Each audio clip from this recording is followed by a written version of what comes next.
உயர்ந்த இடங்களில் வாசம் பண்ணுகிறவரும் பரிசுத்தத்தையும் நீதியையும் சமாதானத்தையும் சிங்காசனத்தின் ஆதாரமாக உடையவராகிய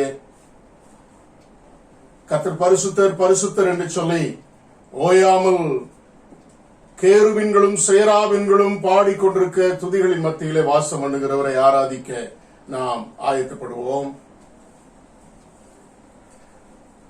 ஒருவராய் சாவாமை உள்ளவரும் சேரக்கூடாத ஒளியில் வாசம் பண்ணுகிறவரும் மனுஷரில் ஒருவரும் கண்டிராதவரும் காணக்கூடாதவருமாயிருக்கிறவர் அவருக்கே கனமும் நித்திய வல்லமையும் உண்டாயிருப்பதாக ஜெபம் செய்வோம். எங்களை நேசிக்கிற நல்ல பிதாவே, நன்றி நிறைந்த இருதயத்தோடு உம்மை துதிக்கிறோம், உம்மை ஸ்தோத்திரிக்கிறோம். உலகம் முழுவதும் நோய் தொற்றினாலே போராடி கொண்டிருக்கிற இந்த நாட்களிலே எங்களுக்கு நியமிக்கப்பட்டிருக்கிற ஊரடங்கு நிமித்தமாக அவரவருடைய இல்லங்களிலே திருச்சபையாய் உம்மை ஆராதிக்கிற கர்த்தருடைய நாளிலே கூடி வந்திருக்கிற இந்த வேளையிலே உம்முடைய பிரசன்னத்தின் நிறைவை எதிர்பார்த்திருக்கிறோம். சுவாமி, எங்கே 2-3 பேரை நாமத்தினாலே கூடுவீர்களோ அவர்கள் மத்தியிலே இருக்கிறேன் என்று சொல்லி வாக்கு பண்ணினவர், நாங்கள் இருக்கிற இடங்களிலே பிரசன்னராகி இருக்கிறீர், எங்களோடு இருக்கிறீர், எங்களுக்கு அருகாமையில் இருக்கிறீர், எங்களுக்குள் இருக்கிறீர். சுவாமி, எங்களோடு வாசம் பண்ணுகிற தேவன் என்று சொல்லி வேதம் சொல்லுகிறது. ஆகவே அந்த பயத்தோடும் பக்தியோடும் உம்மை ஆராதிக்க தேவன் பலன் தாரும். நாங்கள் செலவழிக்கிற இந்த ஆராதனை வேளை உமக்கு மகிமையை கொண்டு வரவும் எங்களுக்கு ஆசீர்வாதமாக இருக்கவும் கர்த்தர் உதவி செய்யும்படியாக எங்களை தாழ்த்தி ஒப்புக் கொடுக்கிறோம். சுவாமி, ஆராதனையின் ஒவ்வொரு பகுதியிலும் கர்த்தர் மகிமைப்படுவீராக. ஆராதிக்கிற நாங்கள் எங்களை தாழ்த்தி எங்களே முழு இருதயத்தோடு முழு ஆத்மாவோடும் முழு பலத்தோடு முழு சரீரத்தோடும் ஆராதிக்க ஆண்டவர் நீர் உதவி செய்யும்படியாக ஒப்புக் கொடுக்கிறோம். ஆராதனையில நாங்கள் பாடுகிற பாடல்கள், ஏறெடுக்கிற விண்ணப்பங்கள், வாசிக்கிற வேத வசனங்கள் ஒவ்வொன்றும் எங்களுக்கு ஆசீர்வாதமாக இருக்க உம்முடைய நாம மகிமைப்பட நீர் பெருக நாங்கள் சிறுக எங்களை தாழ்த்தி ஒப்புக் கொடுக்கிறோம். இயேசு கிறிஸ்துவின் நாமத்தில் ஜெபிக்கிறேன் நல்ல பிதாவே, ஆமென். ஆராதனைக்கு ஆரம்பமாக நாம் யாவரும் எழுந்து நின்று பாமாலைகளிலே 52ஆம் பாமாலை பாடுவோம். 52ஆம் பாமாலை நீர் வாரும் கர்த்தாவே ராக்காலம் சென்று போம் என்கிறதான பாடலை நாம் பாடுவோம்.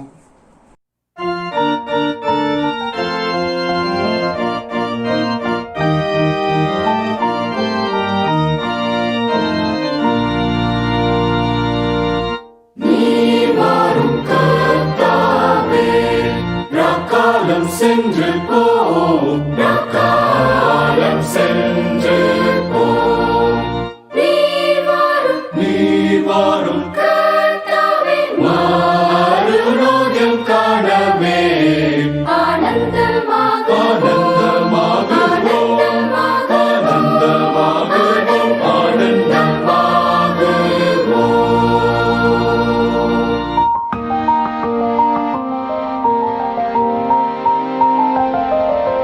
நீர் வாரும் பக்தர்கள் களைத்து சோர்கின்றார், களைத்து சோர்கின்றார். நீர் வாரும் கர்த்தாவே, நல்லாவிமான வாட்டியும் நீர் வாரும் என்கிறார், என்கிறார், என்கிறார், என்கிறார், என்கிறார்.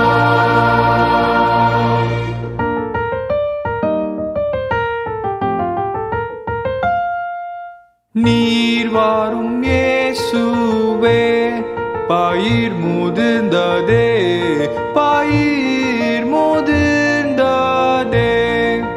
நீர் வாரும் கர்த்தாவே, அறிவாளை நீட்டுவே, மானினி பரலே, பரலே, பரலே, பரலே, மானினி பரலே.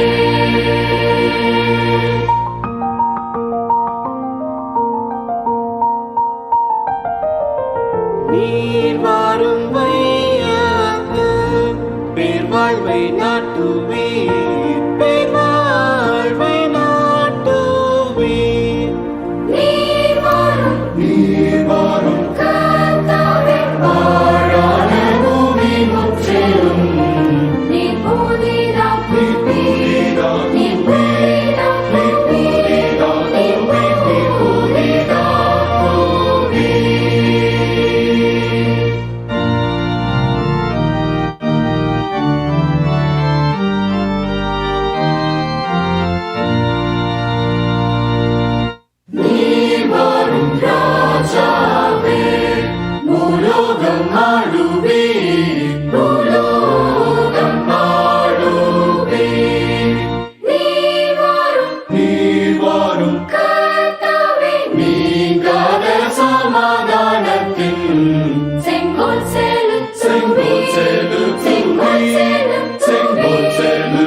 வாசிக்கும்படியாக தெரிந்து கொண்ட சங்கீதம் 32.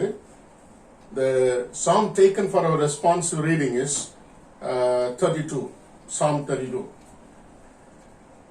எவனுடைய மீறல்கள் மன்னிக்கப்பட்டதோ, எவனுடைய பாவம் மூடப்பட்டதோ அவன் பாக்கியவான். எவனுடைய அக்கிரமத்தை கர்த்தர் எண்ணாதிருக்கிறாரோ, எவனுடைய ஆவியில் கபடம் இல்லாமல் இருக்கிறதோ அவன் பாக்கியவான். நான் அடக்கி வைத்த மட்டும் நித்தம் என் கதறலினாலே என் எலும்புகள் உலர்ந்து போயிட்டு, இரவும் பகலும் என் மேல் உம்முடைய கை பாரமாக இருந்ததினால் என் சாரம் உஷ்ணகால வறட்சியை போல வறண்டு போயிற்று. நான் என் அக்கிரமத்தை மறைக்காமல் என் பாவத்தை உமக்கு அறிவித்தேன், என் மீறுதல்களை கர்த்தருக்கு அறிக்கையிடுவேன் என்றேன். தேவரீர் என் பாவத்தின் தோஷத்தை மன்னித்தீர். இதற்காக சகாயம் கிடைக்கும் காலத்தில் பக்தி உள்ளவனேவனும் உமை நோக்கி விண்ணப்பம் செய்வான். அப்பொழுது மிகுந்த ஜலப்பிரவாகம் வந்தாலும் அது அவனை அணுகாது. நீர் எனக்கு மறைவிடமாயிருக்கிறீர்.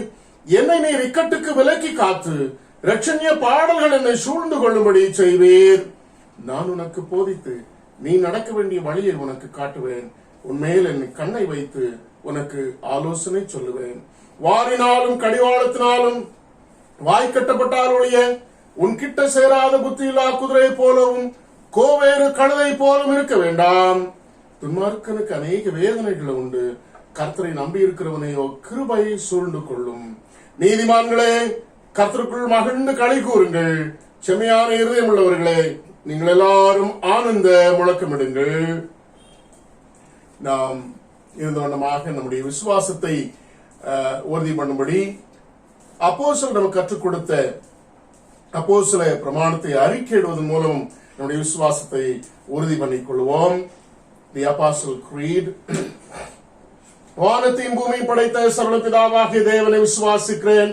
அவருடைய ஒரே குமாரனாகிய நம்முடைய நாதர் இயேசு கிறிஸ்துவை விசுவாசிக்கிறேன். அவர் பரிசுத்தாவினாலே கன்னிமரிடத்தில் உற்பத்தி பிறந்தார். பொந்திபிலாத்தில் காலத்தில் பாடுபட்டு சிறுளாரெண்டு மறித்து அடக்கமிடப்பட்டு பாதாளத்தில் இறங்கி 3ஆம் நாள் மரித்தோர்த்து எழுந்தருளினார். பரமண்டத்தில் ஏறி சர்வபிதாவாகிய தேவனுடைய வலது பார்த்து விட்டிருக்கிறார். அவ்விடத்திலிருந்து உயிரோரையும் மரித்தோரையும் நியாயம் தீர்க்க வருவார். பரிசுத்தா விசுவாசிக்கிறேன். பொதுவாக இருக்கிற பரிசுத்தமையும் பரிசுத்த ஐக்கியமும் பாப மன்னிப்பும் சரீரம் உயிர்த்தெழுதலும் நித்திய ஜீவனும் உண்டு என்று விசுவாசிக்கிறேன். ஆமேன். தொடர்ந்து நாம் ஜெபநிலையிலே கர்த்தருடைய ஜெபத்தையும் சேர்ந்து சொல்லுவோம். பரமனில் இருக்கிற எங்கள் பிதாவே, உம்முடைய நாமம் பரிசுத்தப்படுவதாக, உம்முடைய ராஜ்யம் வருவதாக, உம்முடைய சித்தம் பரலோகத்தில் செய்யப்படுகிறது போல பூமியிலையும் செய்யப்படுவதாக. அன்றுள்ள அப்பத்தை எங்களுக்கு இன்று தாரும். எங்களுக்கு விரோதமாய் குற்ற செயலுக்கு நாங்கள் மன்னிக்கிறது போல எங்கள் குற்றங்களை எங்கள் மன்னியும். எங்களை சோதனைக்கு பிரவேசிக்க பண்ணாமல் தீமையை எங்களை ரட்சித்துக் கொள்ளும். ராஜ்யமும் வல்லமையும் மகிமையும் என்னென்றைக்கும் உம்முடையவர்களே. ஆமென். பிரியமானவர்களே, நீங்கள் யாவரும் அறிந்தபடி நம்முடைய மூத்த சகோதரர் மிஸ்டர் வேதராஜ் ஐயாவுடைய உடன் பிறந்த மூத்த சகோதரனுடைய துணைவியார் மிஸ்ஸஸ் பூமணி நடராஜன் அவர்கள் கடந்த நாட்களிலே கற்றுக்கொள்ளாக நித்திரை அடைந்திருக்கிறார்கள். ஒரு சில நாட்களாக சுயமாக இருந்திருக்கிறார்கள் சொல்ல நினைக்கிறேன். ஆகவே அவர்கள் இழந்து தவிக்கிற குடும்பத்தின் பிள்ளைகள் மற்றும் குறிப்பாக நம்முடைய வேதராஜ் ஐயா அவருடைய குடும்பத்தின் பிள்ளைகள் யாவருக்காக நாம் ஒரு நிமிஷம் தலைகளை தாழ்த்தி எழுந்து நின்று நாம் அவர்களுக்காக ஜெபம் செய்வோம்.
எங்களை நேசிக்கிற நல்ல பிதாவே, இந்த நல்ல நாளுக்காக உம்மை ஸ்தோத்திரிக்கிறோம். இந்த ஆராதனை வேளையில குறிப்பாக வேதராஜ் எங்களுக்காக, அவருடைய மற்ற குடும்பத்தின் பிள்ளைகள் ஒருவருக்காக, அவருடைய உடன்பிறப்புகளுக்காக அதிகமாக நாங்கள் ஜெபிக்கிறோம். குறிப்பாக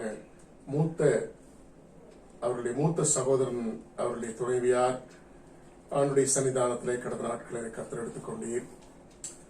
அவர்களை இழந்து தவிக்கிற அந்த அம்மாவுடைய எல்லா பிள்ளைகள் மற்றும் பேர குழந்தைகள்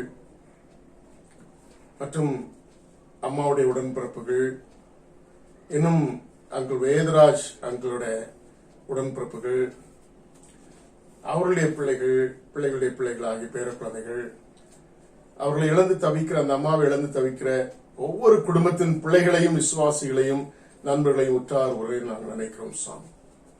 இழப்பு என்பது இந்த உலகத்தில் எங்களால் தாங்கிக் கொள்ள முடியாது. அந்த இழந்த குடும்பத்திலே ஆண்டவர் சென்றபோது கூட அழுது கொண்டிருந்த யூதர்களையும் ஸ்திரீகளையும் பார்த்த பொழுது தெய்வத்தினுடைய கண்கள் கலங்கின, இயேசு கண்ணீர் விட்டார் என்று சொல்லி வேதம் சொல்லுகிறது. அந்த இழப்பை தாங்கிக் கொள்ள முடியாது இருக்கக்கூடிய எல்லாரையும் உம்முடைய சன்னிதானத்திலே உம்முடைய ஆறுதலுக்கு ஒப்புக் கொடுக்கிறோம். நீர் ஆறுதலின் தேவன் என்பதை அறிந்திருக்கிறோம் சாமி.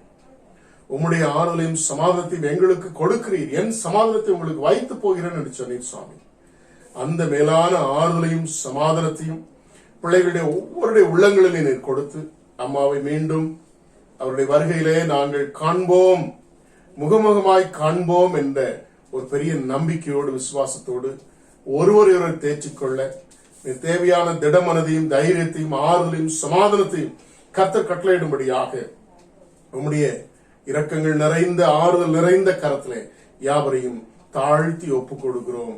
கர்த்தர் உம்முடைய சமாதானத்தை தாரும் என்று சொல்லி நாங்கள் ஏறெடுக்கிற வேண்டுதல்களை எங்கள் ஆண்டவரும் இரட்சகரும் ஆகிய இயேசு கிறிஸ்துவின் நாமத்தில் வேண்டிக் கொள்கிறோம் நல்ல பிதாவே. ஆமென், ஆமென். நாளின் ஆராதனையின் ஆசீர்வாதத்திற்கென்று நாம் வாசிக்கும்படியாக தெரிந்து கொண்ட வேத பகுதி எசேக்கியேலின் புஸ்தகம் 18ஆம் அதிகாரம் 4ஆம் வசனம் முதல் 13ஆம் வசனம் வரை. எசேக்கியேல் chapter 18:1-8 verses from 4 to 13. இதோ எல்லா ஆத்துமாக்களும் என்னுடையவைகள், தகப்பனின் ஆத்துமா எப்படியோ அப்படியே மகனின் ஆத்துமாவும் என்னுடையது.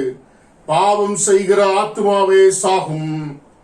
ஒருவன் நீதிமானாயிருந்து நியாயத்தையும் நீதியையும் செய்து மலைகளின் மேல் சாப்பிடாமலும் இஸ்ரவேல் வம்சத்தாரின் நரகலான விக்கிரகங்களுக்கு நேராக தன் கண்களை ஏறெடுக்காமலும் தன் அயலானுடைய மனைவியை தீட்டுப்படுத்தாமலும் தூரஸ்திரியோடு சேராமலும் ஒருவனையும் ஒடுக்காமலும் கொள்ளையிடாமல் இருந்து கடன் வாங்கினவனுக்கு அடைமானத்தை திரும்ப கொடுத்து தன் அப்பத்தை பசித்தவனுக்கு பங்கிட்டு வஸ்திரமில்லாதவனுக்கு வஸ்திரம் தரிப்பித்து வட்டிக்கு கொடாமலும் பொலிசை வாங்காமலும் அநியாயத்துக்கு தன் கையை விலக்கி மனிதருக்குள்ள வழக்கை உண்மையாய் தீர்த்து என் கட்டளைகளின்படி நடந்து என் நியாயங்களை கை கொண்டு உண்மையாய் இருப்பானாகில் அவனே நீதிமான், அவன் பிழைக்கவே பிழைப்பான் என்று கர்த்தராகிய ஆண்டவர் சொல்லுகிறார். ஆனாலும் அவனுக்கு ஒரு குமாரன் பிறந்து அவன் கள்ளனும் இரத்தம் சிந்துகிறவனும் மேற்சொல்லிய கடமைகளின்படி நடவாமல் இவைகளில் ஒன்றுக்கொப்பானதையும் செய்யாதவனுமாயிருந்து மலைகளின் மேல் சாப்பிட்டு தன் அயலானுடைய மனைவியை தீட்டுப்படுத்தி சிறுமையும் எளிமையானவனை ஒடுக்கி கொள்ளைக்காரனாயிருந்து அடைமானத்தை திரும்ப கொடாமல் நரகலான விக்கிரகங்களுக்கு நேராக தன் கண்களை ஏறெடுத்து அருவருப்பானதை செய்து வட்டிக்கு கொடுத்து பொலிசை வாங்கினால் அவன் பிழைப்பானோ? அவன் பிழைப்பதில்லை. இந்த எல்லா அருவருப்பைகளையும் செய்தானே, அவன் சாகவே சாவான். அவன் இரத்தப்பழி அவன் மேல் இருக்கும் என்பது வாசிக்கும்படியாக தெரிந்து கொண்ட வேத பாகம் வாசித்தாயிற்று. அதே பகுதியை இப்பொழுது ஆங்கிலத்திலே நாம் வாசிக்க கேட்போம். Today's scripture portion is taken from Ezekiel chapter 18 verses 4 to 13. For everyone belongs to me, the parent as well as the child. Both alike belong to me. The one who sins is the one who will die. Suppose there is a righteous man who does what is just and right. He does not eat at the mountain shrines or look to the idols of Israel. He does not defile his neighbor's wife or have sexual relations with the woman during her period. He does not oppress anyone, but returns what he took in pledge for a loan. He does not commit robbery, but gives his food to the hungry and provides clothing for the naked. He does not lend to them at interest or take a profit from them. He withholds his hand from doing wrong and judges fairly between two parties. He follows my decree and faithfully keeps my laws. That man is righteous. He will surely live, declares the sovereign Lord. Suppose he has a violent son who sheds blood or does any of these other things, though the father has done none of them. He eats at the mountain shrines, he defiles his neighbor's wife, he oppresses the poor and needy, he commits robbery, he does not return what he took in pledge, he looks to the idols, he does detestable things, he lends at interest and takes a profit. Will such a man live? He will not, because he has done all these detestable things. He is to be put to death. His blood will be on his own head. May Lord bless these words. பிறந்தநாள் திருமண நாள் வாழ்த்துக்கள். இந்த வாரத்தில் தங்களுடைய பிறந்த நாட்களை காண்கிறவர்கள் இன்றைக்கு மிஸ்டர் ஆர் அருண் அவர்களும் மிஸ் வேலண்டினா விக்டர்ராஜ் அவர்களும் தங்களுடைய பிறந்த நாளை காண்கிறார்கள். 8ஆம் தேதி மிஸ்டர் எஸ் முத்துக்குமார் அவர்களும் 11ஆம் தேதி மிஸ் ஷெரின் தேவ இரக்கம் அவர்களும் மிஸ்டர் ஜே ஜேம்ஸ் சாம்சன் அவர்களும் தங்களுடைய பிறந்த நாட்களை காண்கிறார்கள். 12ஆம் தேதி மிஸ்டர் ஸ்டான்லி அவர்களும் அதே தேதியிலே மிஸ்டர் ஜே தாமஸ் தர்மராஜ் அவர்களும் அதே தேதியிலே ரெவரன் முத்துக்குமார் அவர்களும் தங்களுடைய பிறந்த நாட்களை காண்கிறார்கள்.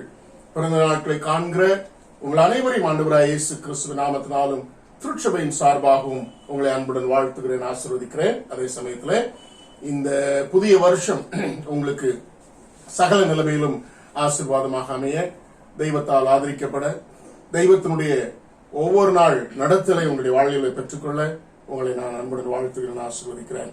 திருமண நாளை இந்த வாரத்தில் 7ஆம் தேதி மிஸ்ஸஸ் அண்ட் மிஸ்டர் ஐ பாக்கியராஜ் அவர்கள் காண்கிறார்கள். அருமையான பிள்ளைகளையும் அவருடைய திருமண நாளையும் ஆண்டவராகிய இயேசு கிறிஸ்துவின் நாமத்தினாலே நான் அன்புடன் வாழ்த்துகிறேன், ஆசீர்வதிக்கிறேன். அவர்களுடைய குடும்ப வாழ்வு எல்லா நிலைமையிலும் சிறக்க, சந்தோஷம் சமாதானத்தோடும் சுகபலத்தோடும் வாழ நான் அன்புடன் வாழ்த்துகிறேன், ஆசீர்வதிக்கிறேன். அவர்களுக்காக நாம் ஜெபம் செய்வோம். எங்களை நேசிக்கிற நல்ல பிதாவே, கர்த்தர் கொடுத்த காலங்களும் வேளைகளும் எங்களுக்கு எவ்வளவு ஆசீர்வாதமாக இருக்கிறது என்பதை நாங்கள் அறிந்திருக்கிறோம். அந்த காலங்களையும் வேளைகளையும் கர்த்தர் தம்முடைய கட்டுப்பாட்டிலே வைத்திருக்கிறீர். சங்கீதம் 31 வாசிக்கிறோம், என் காலங்கள் உமது கரத்திலே இருப்பதாக. அருமையா, இந்த வாரத்திலே தங்களுடைய பிறந்த நாட்களை காண்கிற ஒவ்வொரு பிள்ளைகளுக்காக, அவர்களுக்கு ஆண்டவர் கூடுதலாய் கொடுத்திருக்கிற புதிய வருஷத்திற்காக உம்மை துதித்து ஸ்தோத்தரித்து, கடந்த காலங்களிலே தம்முடைய பிள்ளைகளை அற்புதமாயும் அதிசயமாயும் நம்முடைய ஆதரவையும் கொடுத்து தம்முடைய பிள்ளைகளை ஆதரித்து வந்த நிலைமைகள் எல்லாம் நாங்கள் யோசித்து, ஆண்டவர் எங்களை உள்ளத்தின் ஆழத்திலிருந்து உமக்கு துதி ஸ்தோத்திரங்களை ஏறெடுத்து ஆண்டவர் கொடுத்திருக்கிற புதிய வருஷத்துல கடவுளுடைய நன்மைகளிலே மகிழ்ந்திருக்க, நன்றி நிறைந்த இருதயம் உள்ளவர்களாய் ஒவ்வொரு நாளும் உடைய கிருபையை நினைவு கூர்ந்து வாழ, சுகபலத்தோடும் தெய்வ கிருபைகளோடும் சந்தோஷம் சமாதானத்தோடும் வாழ நாங்கள் அன்புடன் வாழ்த்தி ஆண்டுடைய கிருபை உள்ள கரத்திலே பிள்ளைகளை தாழ்த்தி ஒப்புக் கொடுக்கிறோம். இன்னும் திருமண நாளை கண்ட அருமையான மிஸ்டர் பாக்கியராஜ் அவர்களுக்காக, அவருடைய துணைவியாருக்காக துதிக்கிறோம், ஸ்தோத்திரிக்கிறோம். குறிப்பாக மகன் நாட்களில் அதிகமாய் பலகீனமாக இருக்கிற நாட்களிலே தேவரீர் தாமே அவர்களுக்கு தேவையான சுகத்தையும் பலத்தையும் கொடுத்து, ஆண்டவரே அவர்கள் அனுபவித்திருக்கிற இந்த வேதனைகள் எல்லாம் மாறி சீக்கிரத்திலே புதிய பலத்தோடு எழுந்திருந்து தன்னுடைய காரியங்களை நடப்பிக்கத்தக்கதான ஆசீர்வாதங்களை பிள்ளை மேல் பொழிந்தரல உங்களுடைய கிருபையுள்ள கரத்திலே ஒப்புக் கொடுக்கிறோம். பிள்ளைகளுடைய குடும்ப வாழ்வுக்காக உமக்கு நன்றி சொல்கிறோம் சாமி. இதுவரை கர்த்தர் தம்முடைய பிள்ளைகளை ஆசீர்வதித்து இருவருக்கும் தேவையான நன்மைகளை கொடுத்து, சரீர சுகபலம் கொடுத்து, தெய்வ கிருபைகளிலே மகிழ்ந்திருக்க, உம்மை நேசிக்க, உம்மை ஆராதிக்க, நானும் என் வீட்டாரும் என்றால் கர்த்தரையே சேவிப்போம் என்ற வைராக்கியத்தோடு வாழ நம்முடைய பிள்ளைகளுடைய வாழ்வை நீர் ஆசீர்வதித்திருக்கிறீர். அதற்காக துதி ஸ்தோத்திரங்களை ஏறெடுத்து அன்று ஒரு ஆசீர்வாதமாக கூட்ட கொடுத்திருக்கிற இந்த புதிய திருமண ஆண்டுக்காக உம்மை துதித்து ஸ்தோத்தரித்து குடும்ப வாழ்வின் சகல நன்மைகளையும் சந்தோஷம் சமாதானத்தையும் நீர் கொடுத்து நம்முடைய பிள்ளைகள் ஆண்டவருக்கு மகிமையாகும் உம்மை சேவிக்கவும் ஒப்புக் கொடுத்து வாழ பிள்ளைகளுடைய திருமண நாளையும் இந்த புதிய வருஷத்தையும் நாங்கள் அன்புடன் வாழ்த்தி ஆசீர்வதித்து பிள்ளைகளுடைய கிருபை உள்ள கரத்திலே தாழ்த்தி ஒப்புக் கொடுக்கிறோம். இயேசு கிறிஸ்துவின் நாமத்தில் ஜெபிக்கிறேன் நல்ல பிதாவே, ஆமென்.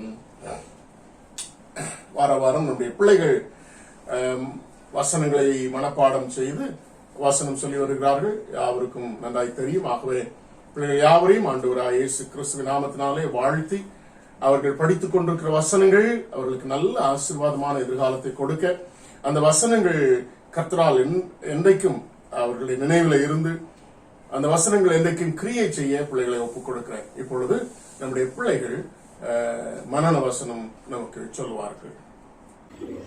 To you, O Lord, I lift up my soul.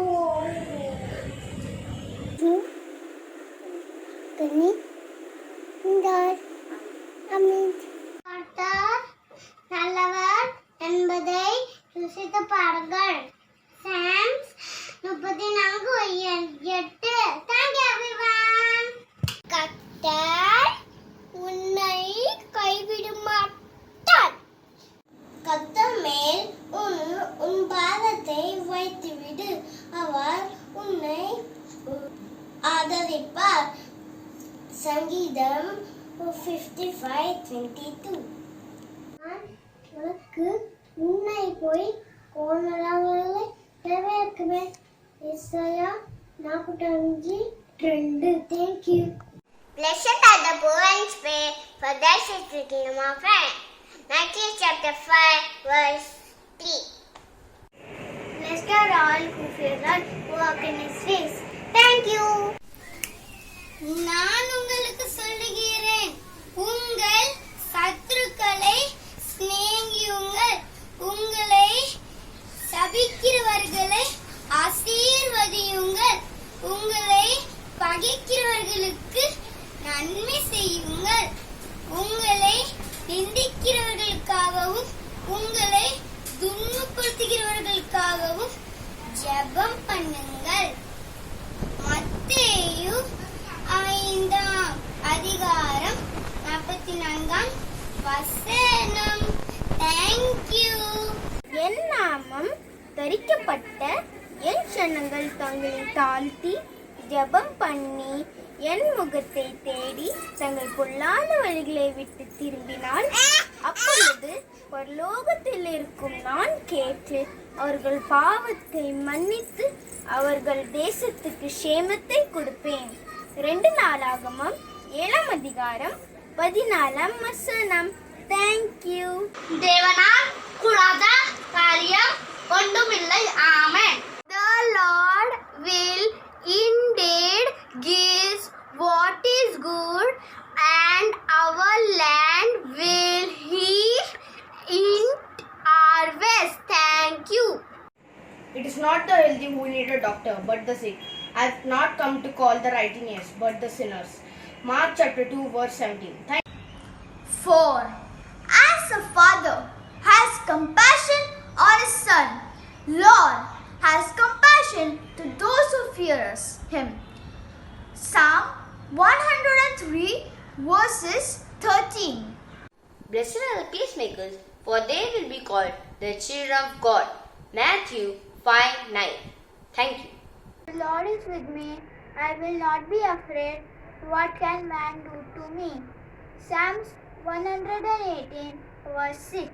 Come near to God, and He will come near to you. James 4:8. Amen. I will exalt you, my God the King.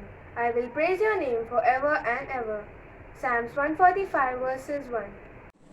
God, who is immortal and who lives in unapproachable light, whom no one has seen or can see, to Him be honor and might forever. Amen. 1 Timothy chapter 6:16. விவாக அறிக்கை, பேன்ஸ் declaration. நமது திருச்சபை சார்ந்த வாக்லே estate சாந்தி நகரில் வசிக்கும் திருமதி Francis Simpson அவருடைய குமாரத்தி Shobha princess Simpson அவர்களும், ஜூபிலி தமிழ் சர்ச் CNI சான்பாடா சபையை சார்ந்த நில்ஜேகாவ் கல்யாணில் வசிக்கும் திரு டி ஜோசப் அவருடைய குமாரன் ஜஸ்டின் ஜோசப்பும் தம்மில் விவாக சம்பந்தம் செய்து கொள்ள பெரியோர்களால் நிச்சயிக்கப்பட்டு சம்மதித்திருக்கிறார்கள். இத்திருமணமானது திருமறைக்காவது, இயல்புக்காவது, திருச்சபையின் ஒழுங்குமுறைக்காவது, இந்திய தேச சட்டத்திற்காவது விரோதமானது என்று யாராவது நியாயமான முகாந்திரம் உண்டென்று கண்டால் உடனே திருச்சபையின் போதகருக்கு எழுத்து மூலம் தெரியப்படுத்த வேண்டும் என்று கேட்டுக்கொள்கிறேன். இது இவர்களுக்கு 2ஆம் அறிக்கை. எப்பொழுதும் நமக்காகவும் நம்முடைய திருச்சபை மற்றும் ஆண்டுடைய ஊழியங்கள் தேசத்திற்காக இந்த மன்றாட்டு ஜெபத்தை மிஸ்ஸஸ் ஜாய்ஸ் தாமஸ் அவர்கள் நமக்காக ஏறெடுப்பார்கள். இப்பொழுது மிஸ்ஸஸ் ஜாய்ஸ் தாமஸ் அவர்களை ஜெபிக்க அன்புடன் கேட்டுக்கொள்கிறேன். எனக்கான பரமபிதாவே, அப்பாவை துதிக்கிறேன் சுவாமி. ஏசப்பா, இந்த லாக்டவுன் வேளையில் ஆண்டவரே இந்த ஆன்லைன் மூலமாக உங்களை நோக்கி பார்க்க நீர் தந்த கிருபைக்காக உமக்கு நன்றி செலுத்துகிறேன் சுவாமி. ஏசப்பா, நீர் எங்களுக்கு தந்த மழைக்காக கூட உமக்கு நன்றி செலுத்துகிறப்பா. ஆண்டவரே, இந்த கொரோனா தொற்று வியாதியின் நாட்களிலும் ஆண்டவரே நீர் எங்கள் ஒவ்வொருவரையும் பாதுகாத்து வந்திருக்கிறீரப்பா. உமக்கு நன்றி செலுத்துகிறேன் சுவாமி. ஆண்டவரே, நீர் எங்களுக்கு தந்த ஜீவனுக்காகவும் சுகத்துக்காகவும் பலத்துக்காகவும் உமக்கு நன்றி செலுத்துகிறோம் சுவாமி. அப்பா, உமக்கு நன்றி செலுத்துகிறோம் ஆண்டவரே. விசேஷமாக ஆண்டவரே, எங்கள் சபையில் உள்ள ஒவ்வொரு குடும்பத்தை ஆண்டவரே, ஒவ்வொரு குடும்பத்தில் உள்ள பிள்ளைகள் ஒவ்வொருவரையும் ஆண்டவரே உம்முடைய கரத்தில் தந்து ஜெபிக்கிறேன்ப்பா. ஆண்டவரே எசப்பா, நீங்கள் பொறுப்படுத்திக் கொடுங்க. விசேஷமாக ஆண்டவரே, குட்டி பிள்ளைகளுக்கு தேவையான சுகபலன் கொடுங்கப்பா. நல்ல நோய் எதிர்ப்பு சக்தி பிள்ளைகளுக்கு கொடுத்து ஆசீர்வதிங்க சுவாமி. ஆண்டவரே, படிக்கிற பிள்ளைகளுக்கு தேவையான ஞானத்தை தாங்க சுவாமி. ஆண்டவரே, அந்த பிள்ளைகளுக்கு இந்த வருட படிப்பு வீணாய் போகாதபடி நீர் பாதுகாத்து கொடுங்கப்பா. ஆண்டவரே, இன்னும் கூட போர்டு எக்ஸாம் எழுதுகிற ஒவ்வொரு பிள்ளைகளும் உடைய கரத்தில் தந்து ஜெபிக்கிறோம். பிள்ளைகளுக்கு ஆண்டவரே நல்ல அனுகூலமான வாசலை திறந்து தாங்க சாமி. ஏசப்பா, வருஷம் முடிவில் ஆண்டவரே நல்ல பர்சன்டேஜ் எடுத்து பாஸ் பண்ண கிருபை தாரும் சாமி. ஏசப்பா, அமை குதிக்கிறோம் சாமி. இன்னும் ஆண்டவரே கிராஜுவேஷனில் ஃபைனல் செமஸ்டர் இருக்கிற ஒவ்வொரு பிள்ளைகளும் உடைய கரத்தில் தந்து ஜெபிக்கிறோம்ப்பா. ஏசப்பா, நீங்கள் இறங்குங்கப்பா. ஆண்டவரே, பிள்ளைகளோடு உடைய காருண்யக்கரம் கூட இருக்கட்டும் சாமி. ஆண்டவரே, பிள்ளைகளுக்கு நல்ல ரிசல்ட் கிடைக்க நீங்கள் கிருபை தாங்க. ஆண்டவரே, படித்து முடித்து வேலை இல்லாமல் இருக்கிற ஒவ்வொரு பிள்ளைகளுக்கும் நல்ல வேலையை தாங்க சுவாமி. ஆண்டவரே, வேலை இருக்குது ஆண்டவரே. பிள்ளைகள் ஆண்டவரே நல்ல நிலைமையில் இருக்கிறது நீர் அறிந்திருக்கிற நமக்கு கோடி நன்றி செலுத்துகிறோம் ஆண்டவரே. அந்த பிள்ளைகளுக்கு ஆண்டவரே பார்ட்னர்ஸ் தேடிக்கொண்டு இருக்கிறது நீர் அறிந்திருக்கிற சாமி. ஆண்டவரே எசப்பா, எங்கள் சபையில் அநேக வாலிப பிள்ளைகள் பையன்கள் இருக்கிறாங்க சாமி. ஆண்டவரே, ஒவ்வொருவருக்கும் ஆண்டவரே ஏற்ற துணையை நீர் ஆயத்தம் பண்ணி தாரும் சாமி. ஆண்டவரே எசப்பா, நீங்கள் சகலத்தையும் அதினதின் காலத்தில் நேர்த்தியாக செய்கிற கர்த்தர் ஆண்டவரே. எங்களுடைய பிள்ளைகளுக்கு ஆண்டவரே நீங்கள் இறங்குங்க சுவாமி. ஆண்டவரே எசப்பா, உமக்கு சித்தமனால் எப்படியாவது சுவாமி ஆண்டவரே இந்த வருட முடிவுகளாக ஆண்டவரே அநேகருக்கு கல்யாண காரியங்கள் ஒழுங்காகத்தக்கதாக நிற்கிறதே பாராட்டும் சாமி. எசப்பா, உமக்கு நன்றி செலுத்துகிறோம் ஆண்டவரே. விசேஷமாக ஆண்டவரே பிரின்சிக்கு கல்ல ஒரு திருமண காரியத்தில் ஒழுங்கு செய்து தந்திருக்கிறப்பா. உமக்கு கோடி நன்றி செலுத்துகிறோம் சாமி. ஆண்டவரே, அதற்கான ஆயத்தங்கள் நடக்கும்போது ஆண்டவரே உடைய கரம் பிள்ளைகளோடு கூட இருக்கட்டும். ஆண்டவரே, உமக்கு சித்தமான உடனே பிள்ளைகள் உடைய சன்னதியில் கணவனும் மனைவியுமாக இணைக்கப்பட நிற்கிறப்ப செய்யும் சாமி. எசப்பா, இன்னும் எங்களுடைய சபையில் ஆண்டவரே வயதானவர்கள் எத்தனையோ பேர் இருக்கிறார்கள் ஆண்டவரே. ஒவ்வொருவரையும் நீங்கள் காத்துக்கொள்ளுங்க சாமி. பலவீனத்தில் இருக்கிற ஒவ்வொருவருக்கும் நல்ல பலத்தை கொடுத்து காத்துக்கொள்ளலாம் சாமி. எசப்பா, இன்னும் கூட ஆண்டவரே அன்றாடம் ஆண்டவரே மருந்து மாத்திரைகள் சாப்பிட்டு காலம் கழித்துறவர்கள் எத்தனையோ பேர் இருக்கிறாங்க சாமி. ஆண்டவரே, அவர்களுக்கு தேவையான ஆண்டவரே பலத்தை தாங்க, சுகத்தை தாங்க சாமி. ஒவ்வொருவரும் ஆண்டவரே சுகத்தோடு பலத்தோடு காணப்பட கிருபை தாரும். எசப்பா, இன்னும் கூட சிறு தொழில் செய்கிறவர்கள் உண்டு சாமி. எசப்பா, இன்னும் கம்பெனியில் வைத்திருக்கிறது உண்டு. ஒவ்வொருவருக்கும் ஆண்டவரே நல்ல ஆர்டர்கள் கிடைக்கவும் அதன் மூலம் அநேகரும் போஷிக்கப்பட நிற்கிறவை தாரும் சாமி. எசப்பா, இன்னும் இந்த லாக்டவுன் நிமித்தமாக வேலை இல்லாமல் இருக்க குடும்பங்கள் எத்தனையோ உண்டே சாமி.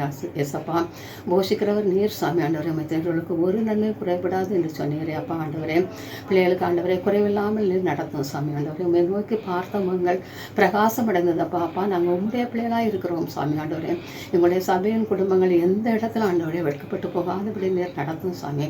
முற்றிலுமாக சபையில் உள்ள ஒவ்வொரு குடும்பத்தில் உள்ள ஒவ்வொருவரையும் நீர் அடைத்து பாதுகாத்து கொள்ள வேண்டுமாறு ஜெபிக்கிறோம் சாமி. எசப்பா, நீர் எங்களுக்கு தந்த பாஸ்டருக்காக கூட நமக்கு நன்றி செலுத்துகிறோம் சாமி. ஆண்டவரே, ஐயாவுக்காக அம்மாவுக்காக ஆண்டவரே நீர் கொடுத்த அவருடைய 2 பிள்ளைகளுக்காக கூட நம்ம துதிக்கிறோம் சாமி. ஆண்டவரே, ரத்த கொட்டைகள் மூடி மறைத்து பாதுகாத்து கொள்ளுங்கப்பா. எந்த தீங்கும் பிள்ளைகளுக்கு அணுகாதபடி பாதுகாத்து கொள்ளுங்க ஆண்டவரே. அதுபோல் ஐயாவுடைய பெற்றோருக்காக, தங்கச்சிக்காக, அம்மாவுடைய பெற்றோருக்காக கூட நம்மளை துதிக்கிறோம் சுவாமி. ஆண்டவரே அவர்களே நீர் பாதுகாத்து கொள்ளும் ஆண்டவரே. இன்னும் கூட எங்களுடைய மிஷினரி மிஸ்டர் தாமஸ் அப்புறம் வரை அவருடைய மனைவி, அவருடைய பிள்ளைகளை நம்முடைய கருத்தில் தாழ்ந்து ஜெபிக்கிறோம்ப்பா. எஸ்ப்பா நீங்கள் காத்துக்கொள்ளுங்கப்பா. அவருடைய ஊழியர்களை இம்மட்டும் ஆசீர்வதித்து தந்திருக்கிற சுவாமி. இன்னும் கூட ஆசீர்வதித்து தாங்க சுவாமி. எஸ்ப்பா அவங்களுடன் சேர்ந்து பணியாற்றுகிற ஒவ்வொரு சுதேச ஊழியக்காரரோடு உடைய கரம் கூட இருக்கட்டும். ஊழியத்தை விரிவான வாசலை கொடுத்து ஆசீர்வதிங்க. எந்த ஒரு குறைபாடும் இல்லாதபடி காத்துக்கொள்ளுங்கப்பா. அப்பா நமக்கு நன்றி சுவாமி. நன்றி அப்பா ஆண்டவரே. இனி எங்களுடைய தேசத்தை உடைய கருத்தில் தாழ்ந்து ஜபிக்கிறேன்ப்பா ஆண்டவரே. தேசத்தில் ஆட்சி செய்கிற ஆட்சியாளர்களோடு ஆண்டவரே உடைய கரம் கூட இருக்கட்டும் சாமி. ஆண்டவரே ஏழை எளிய மக்களுக்கு ஆண்டவரே நல்ல நலத்திட்டங்களை அறிவிக்கத்தக்கதாக நிற்கிறது பாராட்டம் ஆண்டவரே. உம்மால மாத்திரம்தான் முடியும் ஆண்டவரே. எங்களுடைய தகப்பன் நீர் சகலத்தை நீர் செய்ய வல்லவரப்பா ஆண்டவரே. எப்படியாவது இறங்குங்க சுவாமி ஆண்டவரே. இன்னும் கூட அப்பா எங்களுடைய டிஃபென்ஸில் இருக்கிற ஒவ்வொரு சோல்ஜர்ஸ்க்கு நல்ல பாதுகாப்பை கட்டளையிட்டாங்க ஆண்டவரே. உமக்கு சுத்தமானால் எங்களுடைய இந்தியா ஆண்டவரே ஒரு நல்ல ஆண்டவரே சமாதானமான ஆண்டவரே ஒரு தேசமாக திகழட்டும் அப்பா ஆண்டவரே. ஊழல் இல்லாத ஒரு தேசமாக இருக்க கிடைத்தார் ஆண்டவரே. முற்றிலுமாக எங்களுடைய தேசத்தை உங்களுடைய ஆளுதைக்கு நாங்கள் ஒப்பு தந்து ஜெபிக்கிறோம்ப்பா. நீங்கள் பொறுப்படுத்திக் கொள்ளுங்கப்பா. எஸ்ப்பா எல்லாம் துதிக்கணும் மகிமை எல்லாட்டும் மக்கள் செலுத்துகிறோம். மீட்பர் இயேசுவின் மூலம் ஜெபம் கேளு எங்கள் நல்ல பிதாவே. ஆமென். கிறிஸ்துவுக்கு பிரியமானவர்களே, ஆண்டவராகிய இயேசு கிறிஸ்துவின் நாமத்தினாலே உங்கள் அனைவரையும் அன்புடன் வாழ்த்துகிறேன், ஆசீர்வதிக்கிறேன். இப்பொழுது இருக்கக்கூடிய ஊரடங்கு நிமித்தமாக அவர்களுடைய இல்லங்களில் நாம் அமர்ந்து ஆராதிக்க வேண்டிய கட்டாயமான ஒரு சூழ்நிலை இருக்கிறது. சீக்கிரத்தில் இவைகள் எல்லாம் கர்த்தர் மாற்றி போடுவார் என்பதற்கு எந்த விதமான சந்தேகம் இல்லை. நீங்கள் எல்லாரும் சந்தோஷத்தோடும் சுகத்தோடும் தெய்வ கிருபைகளோடும் நீங்கள் அவரவருடைய இல்லங்களிலே வாழ்ந்து கொண்டிருக்கிறீர்கள் என்று சொல்லி நான் விசுவாசிக்கிறேன். கர்த்தர் உங்களை ஆசீர்வதிப்பாராக. மீண்டும் இந்த காணொளியின் மூலமாக அவரை ஆராதிக்க ஆண்டவர் கொடுத்த நல்ல கிருபைகளுக்காக என் தேவனை நான் ஸ்தோத்திரிக்கிறேன். இந்த காணொளியை எனக்கு ரெக்கார்ட் பண்ணவும் எடிட் பண்ணவும் உதவி செய்து கொண்டிருக்கிற என்னுடைய குடும்பத்தின் பிள்ளைகள், அருமையான மகன் பிரவீன், எல்லாருக்கும் என்னுடைய அன்பான நன்றி வாழ்த்துறையும் தெரிவித்துக் கொள்கிறேன். கர்த்தர் உங்களை ஆசீர்வதிப்பாராக. ஆக அதே போல நாளிலே நேற்றைய தினத்திலே அருமையான உலகம் முழுவதும் இந்திய தேசத்திலே டீச்சர்ஸ் டே ஆக ஆசிரியர் தினமாக கொண்டாடப்பட்டு வருகிறதை நாம் அறிந்திருக்கிறோம். ஆகவே இன்னைக்கு நாம் இப்படி இந்த நிலைமையில இருக்கிறோம் என்றால் நமக்கு கற்றுக் கொடுத்த அருமையான ஆசிரியர்கள் மிகவும் முக்கியமானவர்கள் என்பது நமக்கு தெரியும். நமக்கு கல்வியை கற்றுக் கொடுத்து நம்முடைய வாழ்க்கையில நல்ல ஒழுக்கங்களை ஒவ்வொரு நாளும் கற்றுக் கொடுத்து நம்முடைய படிக்கிற காலங்களில் இன்னைக்கு படித்துக் கொண்டிருக்கிற ஸ்டூடெண்ட்ஸுக்கும் பிரயோஜனமான காரியங்களை அவர்கள் நமக்கு கற்றுக் கொடுத்திருக்கிறார்கள். ஆகவே நம்முடைய ஆலயத்தில் இருக்கக்கூடிய ஆசிரியர்களாய் பணியாற்றக்கூடிய ஸ்கூலிலும் சரி, கல்லூரிகளிலும் சரி, மற்ற இன்ஸ்டிடியூஷன்ஸிலும் டீச்சிங் ப்ரொஃபஷன்ல இருக்கக்கூடிய எல்லாருக்கும், ஆசிரியர்களா இருக்கக்கூடிய யாவருக்கும் என்னுடைய ஆசிரியர் தின வாழ்த்துக்களை நான் கூறிக்கொள்கிறேன். உங்களுடைய ஆசிரியர் பணியை கர்த்தர் ஆசீர்வதிக்க நான் வேண்டிக் கொள்கிறேன். ஒரு நிமிடம் நம்முடைய ஆலயத்தில் மாத்திரமல்ல, இதே சமயத்தில் உலகம் முழுவதும் இந்திய தேசத்திலும் இருக்கக்கூடிய ஆசிரியர்கள் யாவருக்கும் என்னுடைய வாழ்த்தலை கூறிக்கொள்கிறேன். அவர்களுக்காக நாம் செபிப்போம். சுவாமி, இந்த நல்ல நாளிலே போதனை என்பது எவ்வளவு முக்கியமானது சுவாமி. மனிதன் கல்வியை கற்க வேண்டும். கல்விமான்களின் நாவை கர்த்தர் கொடுக்கிறீர். அதற்கென்று ஆண்டவர் ஏற்படுத்தி இருக்கிற ஆசிரியர்களுக்காக உம்மை துதிக்கிறோம், ஸ்தோத்திரிக்கிறோம் சுவாமி. எங்களுக்கு கற்றுக் கொடுத்த ஒவ்வொரு ஆசிரியர்களையும், மாணவர்களா இன்றைக்கு ஆசிரியர்களா இருக்கக்கூடிய ஒவ்வொரு ஆசிரியர்களையும் நாங்கள் நினைவு கூறுகிறோம் சுவாமி.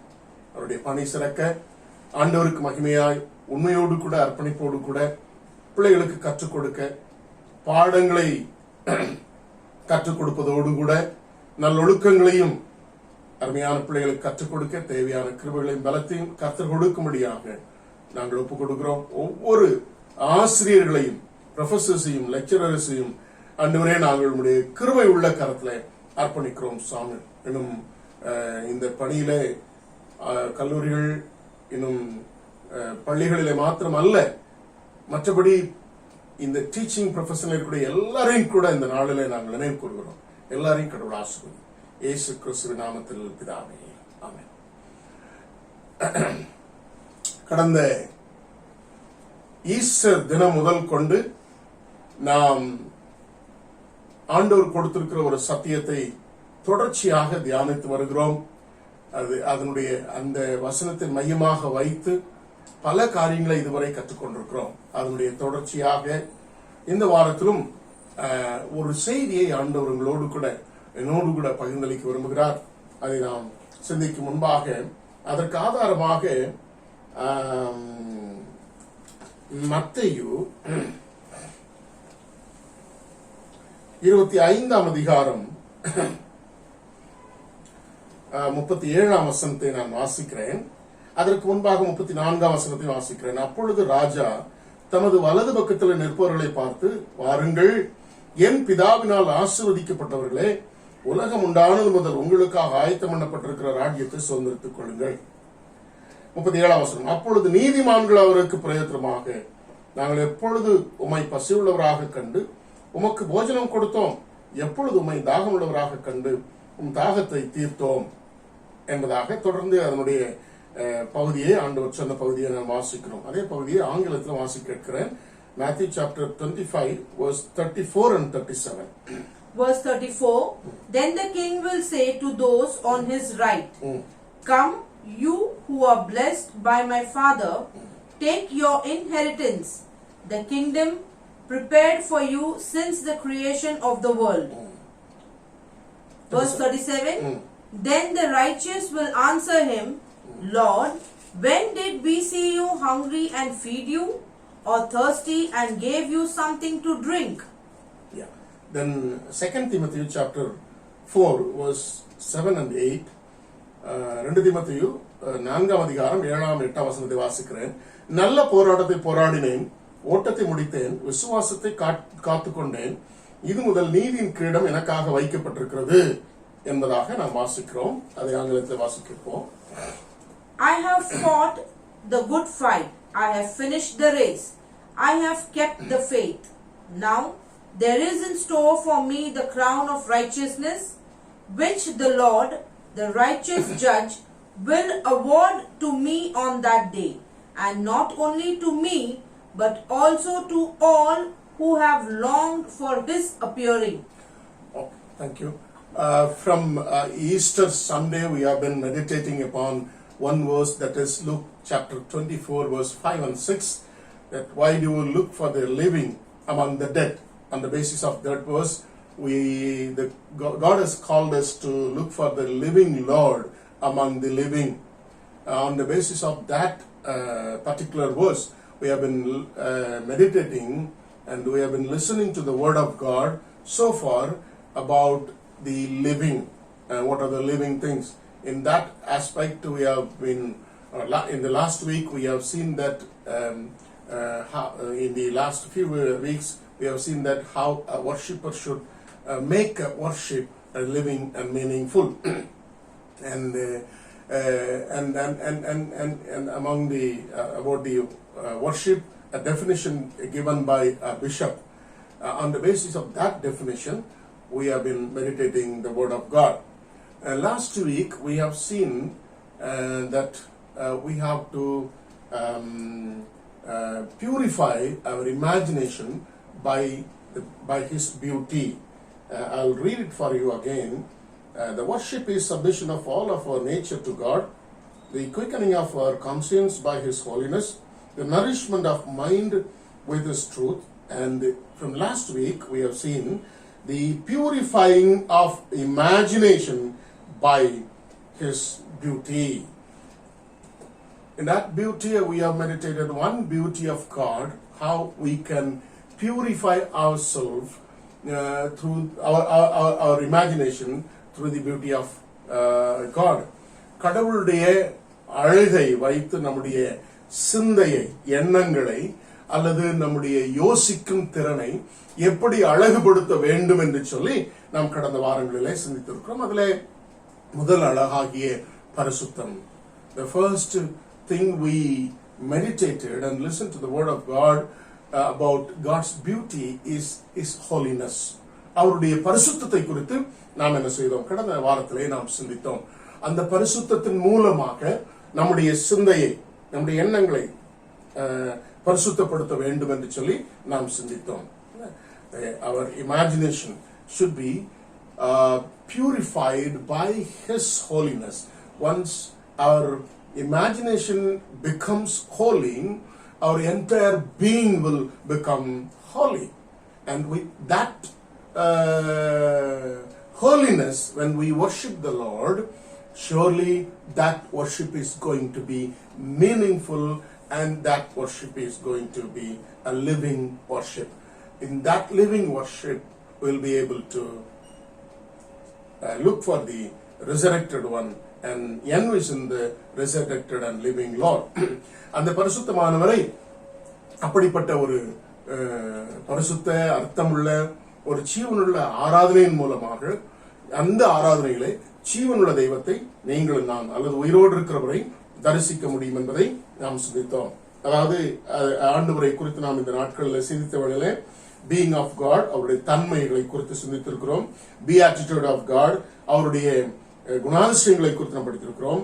இப்பொழுது நாம் என்ன செய்து கொண்டிருக்கிறோம் என்றால் பியூட்டி ஆஃப் காட், அவருடைய அழகை குறித்து நாம் சிந்தித்துக் கொண்டிருக்கிறோம். அவருடைய அழகின் மூலமாக நாம் எப்படி நம்மை அழகுபடுத்திக் கொள்ள வேண்டும் என்று சொல்லி being of God, beatitude of God and beauty of God. சரி, இப்பொழுது வாசிக்கிட்ட அருமையான வசனத்தை நாம் சற்று யோசித்து பார்க்கும் பொழுது நம்ம எல்லாருக்கும் தெரியும், அவருடைய பரிசுத்தத்தின் மூலமாக நம்முடைய சிந்தையை பரிசுத்தப்படுத்துகிற அழகுபடுத்துகிற அதே சமயத்தில் நாம் என்ன செய்ய வேண்டும்? இரண்டாவது அவருடைய அழகாகிய நீதி, righteousness. The second beauty of God is His righteousness. God is righteous with all His the basic of His the base of His throne is His righteousness and His holiness. அவருடைய சிங்காசனமானது அவருடைய பரிசுத்தமும் நீதியும் அவருடைய சிங்காசனத்தின் ஆதாரம் என்று சொல்லி நாம் வாசிக்க கேட்கிறோம். The second beauty is His righteousness. Often on this truth we are not able to listen to the sermons often. இந்த சத்தியத்தை குறித்து அதிகமாக யாருமே பேசுவதில்லை. நாட்கள் ஆசீர்வாதத்தை குறித்து அநேக செய்திகளை கேட்கிறோம். பரிசுத்தத்தை குறித்தும் நீதியை குறித்தும் சிந்தித்து பார்ப்பதே இல்லை. சில வேளைகளில் பரிசுத்தத்தை குறித்து கூட சில நேரங்களில் நாம் செய்திகளை கேட்கிறோம். ஆனால் நீதியை குறித்து அதிகமாய் நாம் ஆழமாய் சிந்திப்பதில்லை. இந்த முழு வேதாகமத்தில் if you look at the entire Bible, the emphasis is given more on holiness and righteousness. பரிசுத்தத்திற்கும் நீதிக்கும் நீதியும் அதிகமாக இதுல வேதாகமத்தில் இந்த முழு வேதாகமத்தில் சொல்லப்பட்டிருக்கிறதை, உணர்த்தப்பட்டிருக்கிறதை, அறிவுறுத்தப்பட்டிருக்கிறதை நாம் அறிந்திருக்கிறோம்.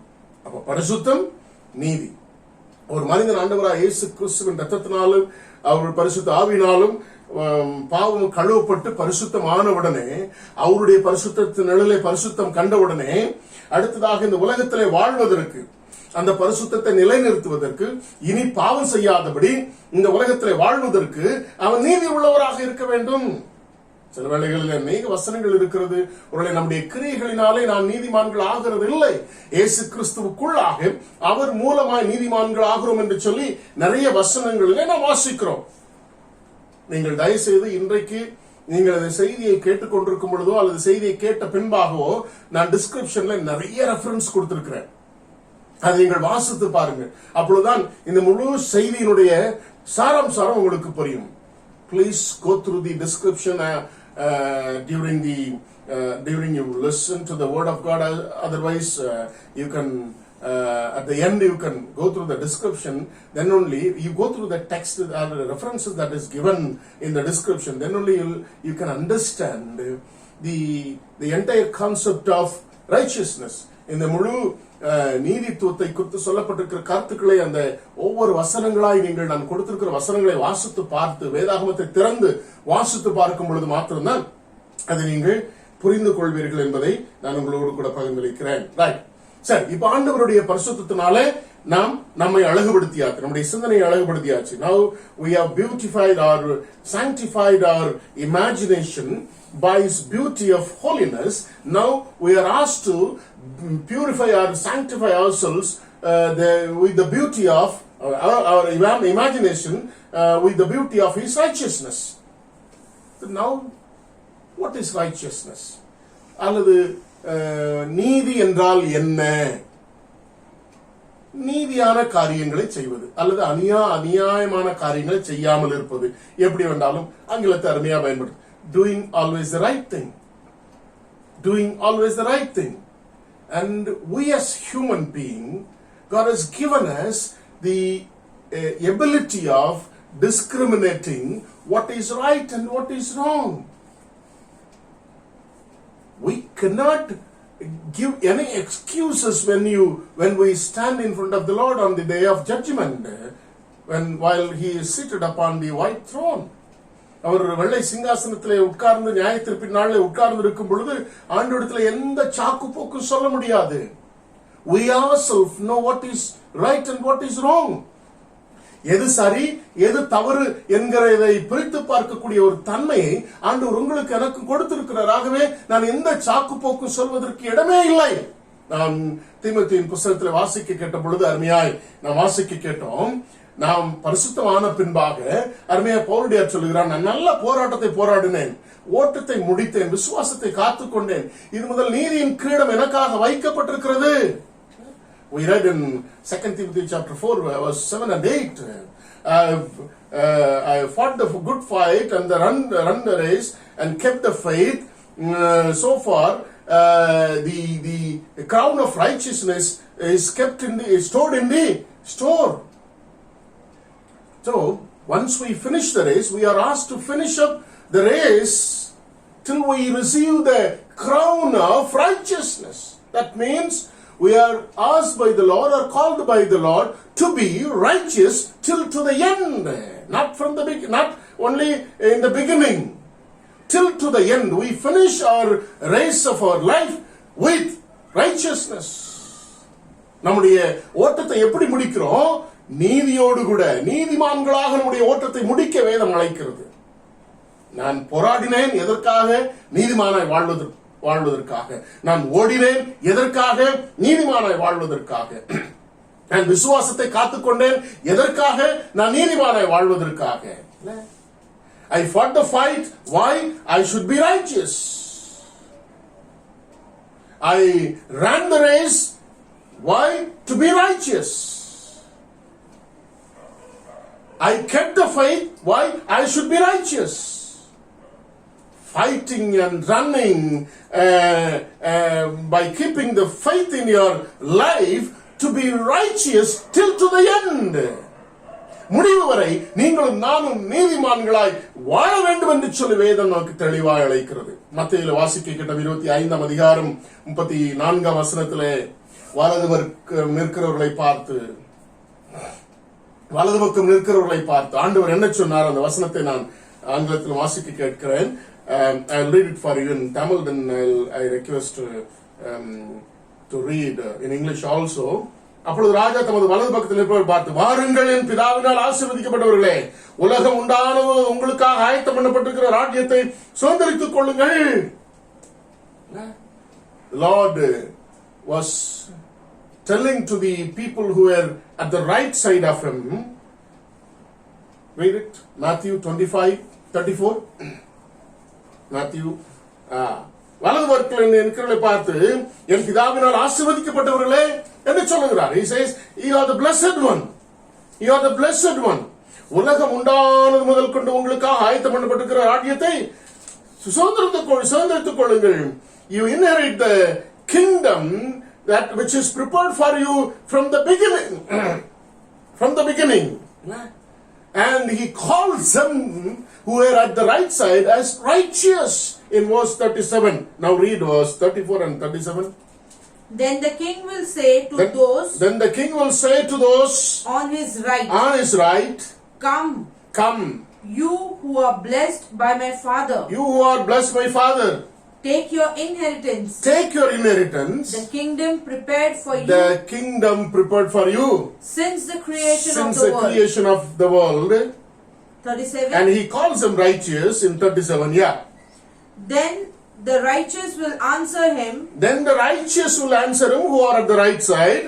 Lord, When did we see you hungry and feed you? When did we see you hungry and feed you, or thirsty, or thirsty, and gave you something to drink. and gave you something to drink. And the Lord will say how they kept themselves righteous till to the end, to stand at the right hand of the Lord during the judgment day.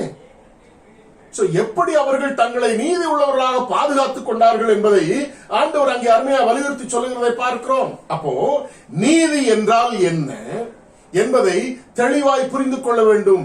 What is right is righteousness. When we do what is right, not in the sight of ourselves, but in the sight of God. கடவுளுக்கு முன்பாக எவைகளெல்லாம் சரியாய் இருக்கிறதோ, நல்லதாய் இருக்கிறதோ, நன்மையாய் இருக்கிறதோ, அதை செய்யும் பொழுது மாத்திரம் நீங்களும் நானும் நீதிமான்களாய் இருக்கிறோம். அதை கவனியுங்கள். ஒருவேளை அநேக காரியங்களை நான் இங்கே கொடுத்திருக்கிறேன். நீங்கள் எல்லாவற்றையும் நான் ஆரம்பத்தில் சொன்னது போல இந்த வேத பகுதிகள் எல்லாம் நீங்கள் வாசித்து பார்க்கும்படியாக அருமையாக உங்களை அன்புடன் கேட்டுக்கிறோம். ரோமர் 3 அதிகாரம் 10 வசனத்தில் விதமா வாசிக்கிறோம், நீதிமான் ஒருவனும் இல்லையே. In Romans chapter 3:10 we read, there is no one righteous in the world. இந்த உலகத்தில் ஒருத்தனும் நீதிமான் இல்லை. Then who is to be righteous? அப்பொழுது அப்படி என்றால் யார் நீதிமானா இருக்க முடியும்? அதற்கு நான் நிறைய இந்த செய்தியினுடைய கடைசி பகுதியில நீங்கள் புரிந்து கொள்வீர்கள், நாம் எப்படி நம்மை நீதி உள்ளவர்களாக, நீதிமான்களாக, நீதியை செய்கிறவர்களாக பாதுகாத்துக் கொள்ள வேண்டும் என்பதை கடைசியிலே நான் சொல்லி முடிக்கிறேன். ஒருவேளை இந்த உலகத்திலே ஒருவேளை நீதிமான் ஒருவராகிலும் இல்லாமல் இருக்கலாம். அப்படி கண்டதினாலே மாத்திரமே ஆண்டவராகிய இயேசு கிறிஸ்துவானவர் இந்த உலகத்திலே வந்து அவராலே நீங்களும் நானும் நீதிமான்களான பாக்கியத்தை உங்களுக்கு எனக்கு ஏற்படுத்தி கொடுத்துக்கிறார். The Lord saw no one was righteous in the world, then he sent his only begotten Son into the world so that we may be saved by his blood and flesh and blood on the cross, which is the remedy to be saved from this curse of sin. Then in him, by him, we may become righteous.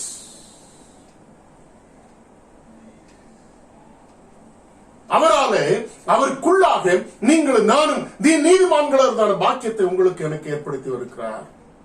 அப்ப இயேசு கிறிஸ்துவுக்குள்ளாக நீங்கள் நானும் நீதிமான்களாக காணப்பட முடியும். நான் அதிக சமயத்தை நான் செலவழிக்க விரும்பாதனாலே நீங்கள் வாசித்து பாருங்க. முதலாவது, காட்ஸ் ரைச்சியஸ், கடவுளுடைய நீதித்துவத்தை குறித்து நிறைய வசனங்கள் வேதாகமத்தில் இருக்கிறது. அவர் எப்படி நீதி உள்ளவராய் இருக்கிறார். இயேசுவை அறிந்த நீங்களும் நானும் கூட சொல்ல வேண்டிய அவசியம் இல்லை. இந்த உலகம் சொல்லும். ஆதியாகமத்திலே பார்வோன் அருமையாய் ஆண்டவர் எந்த அளவுக்கு தன்னுடைய இஸ்ரவேல் ஜனங்களுக்கு என்று நீதியும் நியாயத்தையும் செய்கிறார் என்று சொல்லி அவன் கண்ட பொழுது, யாத்ராம் புஸ்தகம் விதமா வாசிக்கிறோம் 9ஆம் வசனத்திலே 29ஆம் அதிகாரம் 27ஆம் வசனத்திலே அவன் சொல்லுகிறான், கர்த்தர் நீதி உள்ளவர். இஸ்ரவேல் ஜனங்களை பார்த்து அவன் சொல்லுகிறான், நீங்கள் வணங்கிக் கொண்டிருக்கிற இந்த கர்த்தர் நீதி உள்ளவர். Pharaoh, who went against the people of God and went against God, revolt against God, is saying God is righteous. The God of Hebrew is righteous. Ibrahim தெய்வம் நீதிபரர் என்று சொல்லி ஒரு அந்நியன் தெய்வத்தினுடைய நீதித்துவத்தை குறித்து சாட்சி பகிர்கிற அளவுக்கு ஆண்டவருடைய அழகு நீதித்துவம் நிறைந்ததாயிருக்கிறது. As I said last week, there is no word which can explain or define the holiness. Likewise, it is very difficult to define the righteousness of God. Define the righteousness of God.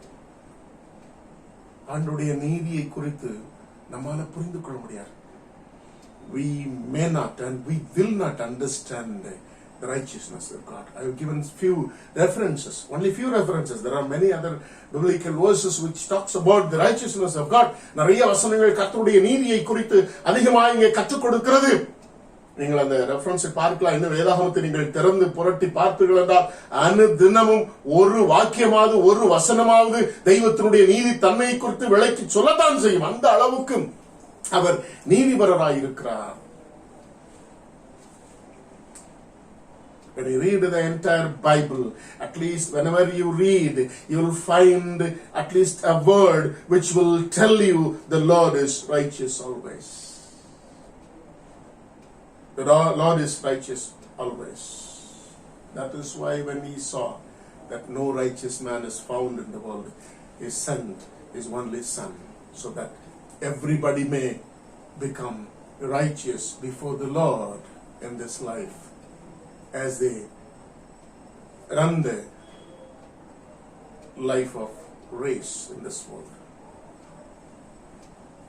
உலக வாழ்க்கையின் ஓட்டத்தில் நீதிமான்களாய் ஓடுவதற்கு ஒரு மனிதனும் இல்லாததினாலே, இந்த வாழ்வதற்கு ஒரு மனிதனும் இல்லாததினாலே ஆண்டவர் தம்முடைய சொந்த குமாரனை நமக்கென்று அனுப்பி நீங்களும் நானும் இந்த நீதிமான்களாய் இந்த ஓட்டத்தில் ஓடி முடிப்பதற்கான பாக்கியத்தை அவர் மூலமாக அவருக்குள்ளாக உங்களுக்கு எனக்கு தந்திருக்கிறாங்க.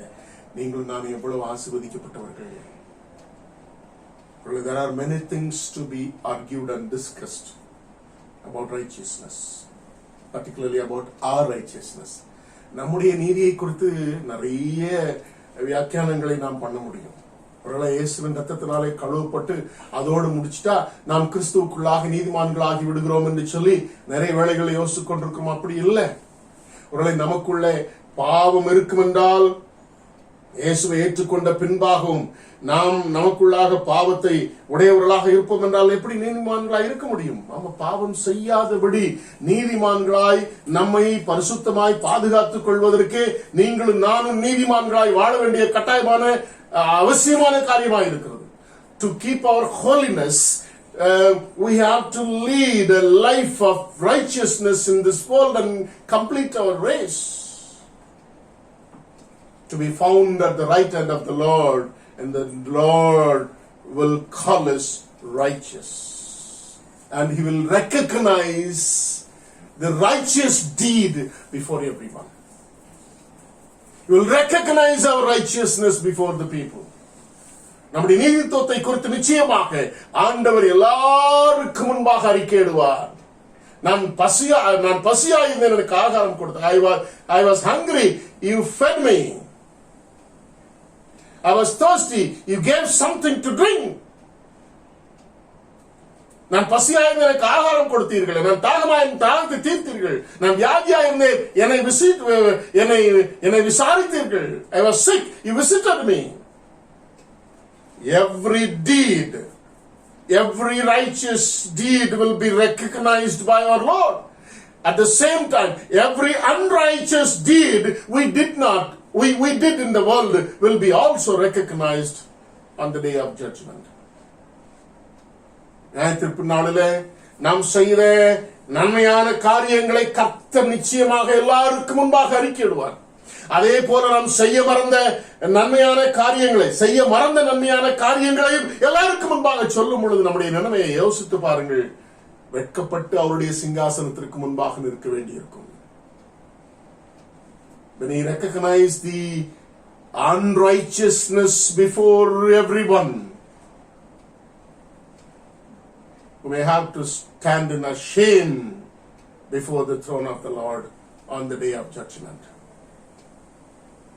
ஆகவே இந்த உலகத்திலே ஓடிக்கொண்டிருக்கிற இந்த ஓட்டத்தை நீதிமான்களாய் முடிப்பதற்கு இந்த காலவெளியில் ஆண்டவர் உங்களையும் என்னை அழைக்கிறார்.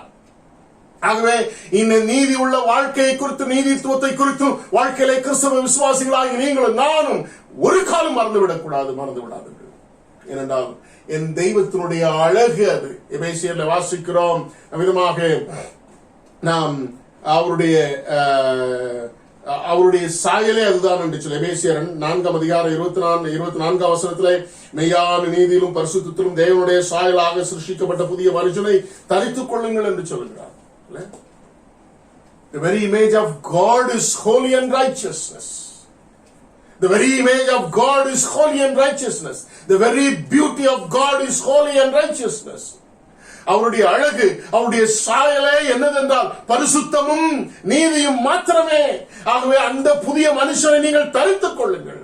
தேவனுடைய சாயலாகிய புதிய மனுஷனை தரித்துக் கொள்ளுங்கள். Put on the beauty or the image of God which is righteous and holy. That is what we read in Ephesians chapter 4 verse 28.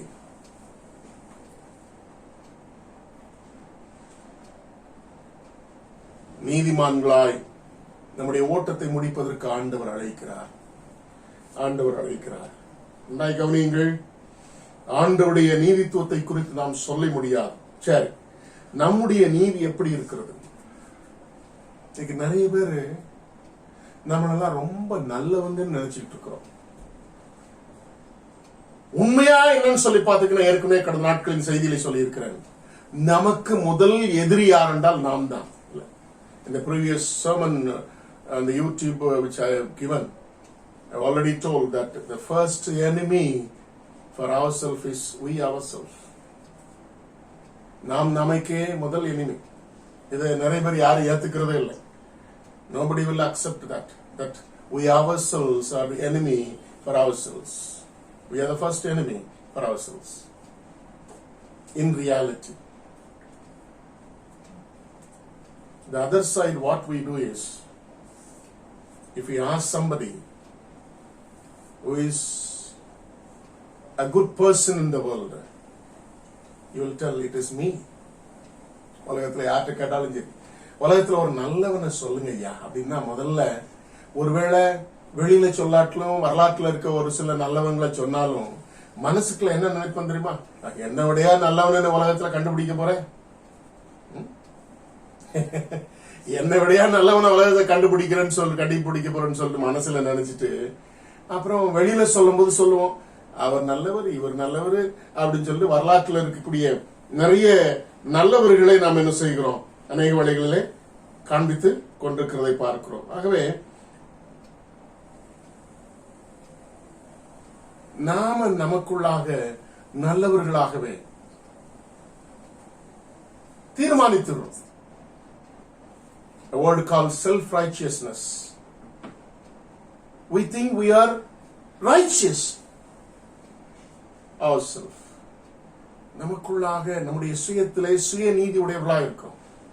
எனக்கு இது நல்லது படுது, அதனால நான் நல்லவன் இல்லைங்க. நன்றாய் கவனியுங்கள். வேதம் அழைக்கிறது, வேதம் என்ன அழைக்கிறது என்பதை பின்பாக சொல்கிறேன்.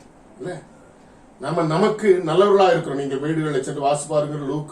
லூக்கா 10 அதிகாரம் 29 லூக்கா 11:11, ரோமர் 10:3 இல்லையா, மத்தேயு 12:37 என்று சொல்லி நாம் நமக்கு இல்லையா ஆண்டுடைய சன்னிதானத்தில் வந்த ஒரு சிலர் கூட தன்னை நீதிமானாக காண்பிப்பதற்காக எனக்கு பிறன் யார்? மனுஷனுக்கு முன்னால வரும் பொழுது நம்ம எப்பவுமே நம்ம நல்லவர்களா காண்பிப்பதற்கான அத்தனை முயற்சிகளை யோசிக்கிறோம். நடிக்கிறோம் அர்த்தம்,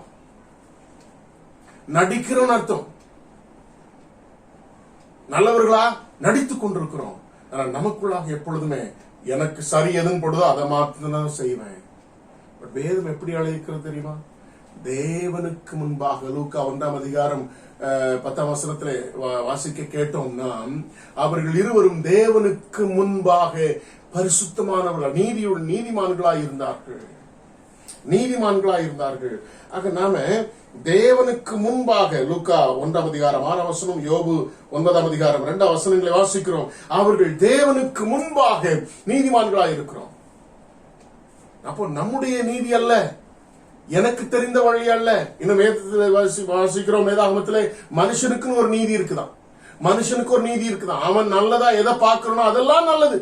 இந்த நாட்களில் பாவங்களாய் வேதாகமத்தில் எதெல்லாம் சொல்லி இருக்கிறதோ நிறைய விஷயங்களை பாவம் இல்லை என்று சொல்லி அதை சட்டமாக்குகிற தேசங்களும் இருந்து கொண்டிருக்கிறது. நம்முடைய தேசத்திலே வேதம் பாவம் என்று சொல்லக்கூடிய விஷயத்தை சட்டமாக்கி கொடுத்தார்கள் இந்த அரசாங்கம். பாவத்தை சரியாய், அது மனுஷனுடைய நீதி, மனுஷனுடைய சுயத்தில் இருக்கக்கூடிய சுகத்தை அனுபவிப்பதற்காக எது கர்த்தருக்கு முன்பாக அருவருப்பானதோ அதையெல்லாம் சரி என்று சொல்லி சட்டமாயிட்டு இருக்கக்கூடிய மனித எண்ணங்களிலே சட்டமா ஏற்றக்கூடிய எண்ணங்கள் வந்து கொண்டிருக்கிற காலகட்டத்தில் வந்திருக்கிறோம். ஆகவேதான் நம்முடைய சிந்தனைகள் அவருடைய நீதியினால் பரிசுத்தமாக்கப்பட வேண்டும், கழுவப்பட வேண்டும். அவருடைய பரிசுத்தத்தினாலே நம்முடைய சிந்தனைகளானது கழுவப்பட வேண்டும். அவருடைய நீதியினாலே நம்முடைய சிந்தனைகள் கழுவப்பட வேண்டும். நம்முடைய நீதியினாலே அல்ல. வாழ்க்கையில மறந்து விடாதீர்கள்.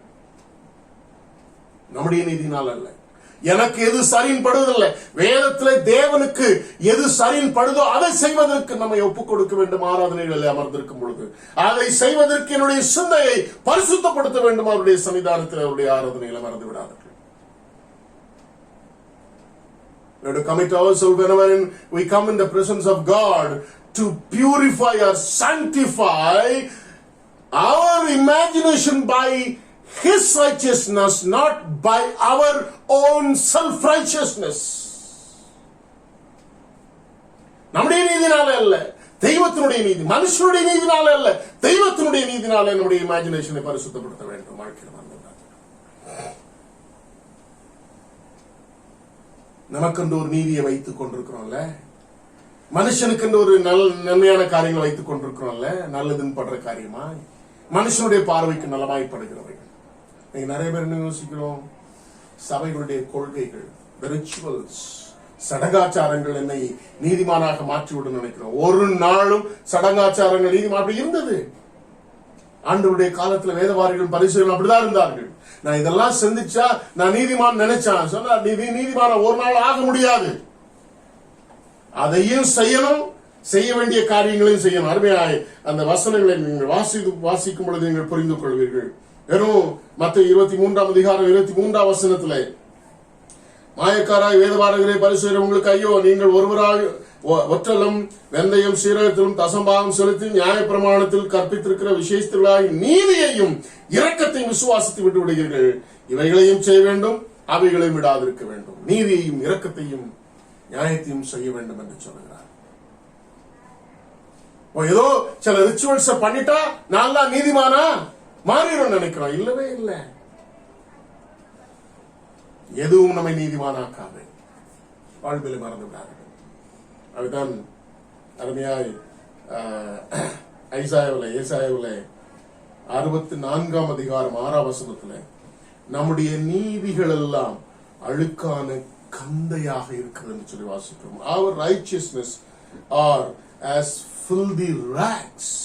We read in Isaiah chapter 64 verse 6. Our righteousness are like filthy rags. நம்முடைய நீதி எல்லாம் அழுக்கும் கந்தையுமானவைகள் என்று சொல்கிறார். ஆண்டுடைய ஆராதனையிலே பரிசுத்த பிரசனத்தில் வரும் பொழுது எத்தனை பேர் வந்து அமர்ந்து நம்முடைய சிந்தையை அவருடைய நீதினாலே அழகுபடுத்துவதற்கு, சுவாமி இந்த உலகத்திலே நான் செய்த செயல்பாடுகள், நான் நடந்த விதங்கள் எல்லாமே நீதியான காரியங்கள் அல்ல, அநீதியான காரியங்கள்.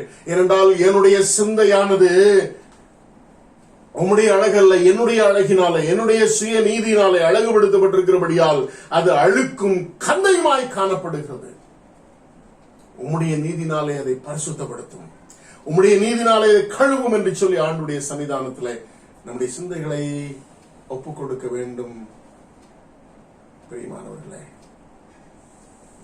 நம்முடைய சிந்தை அழுக்கும் கந்தையுமானது. கர்த்தருடைய சிந்தை, நம்முடைய நீதி அழுக்கும் கந்தையுமானது. கர்த்தருடைய நீதியானது பரிசுத்தமானது, தூயது. சரி, இப்ப கிறிஸ்தவ விசுவாசிகள் இடத்திலும் உங்களிடத்திலும் என்னிடத்திலும் இந்த நீதியானது எப்படி எதிர்பார்க்கப்படுகிறது? How a righteousness is expected to a believer, one who accepted the Lord and have the forgiveness of sin by the blood of flesh of Christ. இயேசுவின் இரத்தத்தினாலே பாவம் கழுவப்பட்ட முதலாவது நம்முடைய நீதியில் அல்ல, ஆண்டவருக்கு முன்பாக நீதிமான்களாய் காணப்பட வேண்டும். இரண்டாவது, we should have more righteous than any other religious people. Matthew 5:20 வேதபாரகர் பரிசேயர் நீதியிலும் உங்களுடைய நீதி அதிகமாயிராவிட்டால் பரலோக ராஜ்யத்தில் பிரவேசிக்க மாட்டீர்கள் என்று உங்களுக்கு சொல்லுகிறார். our righteous should be more righteous than these scribes and Pharisees.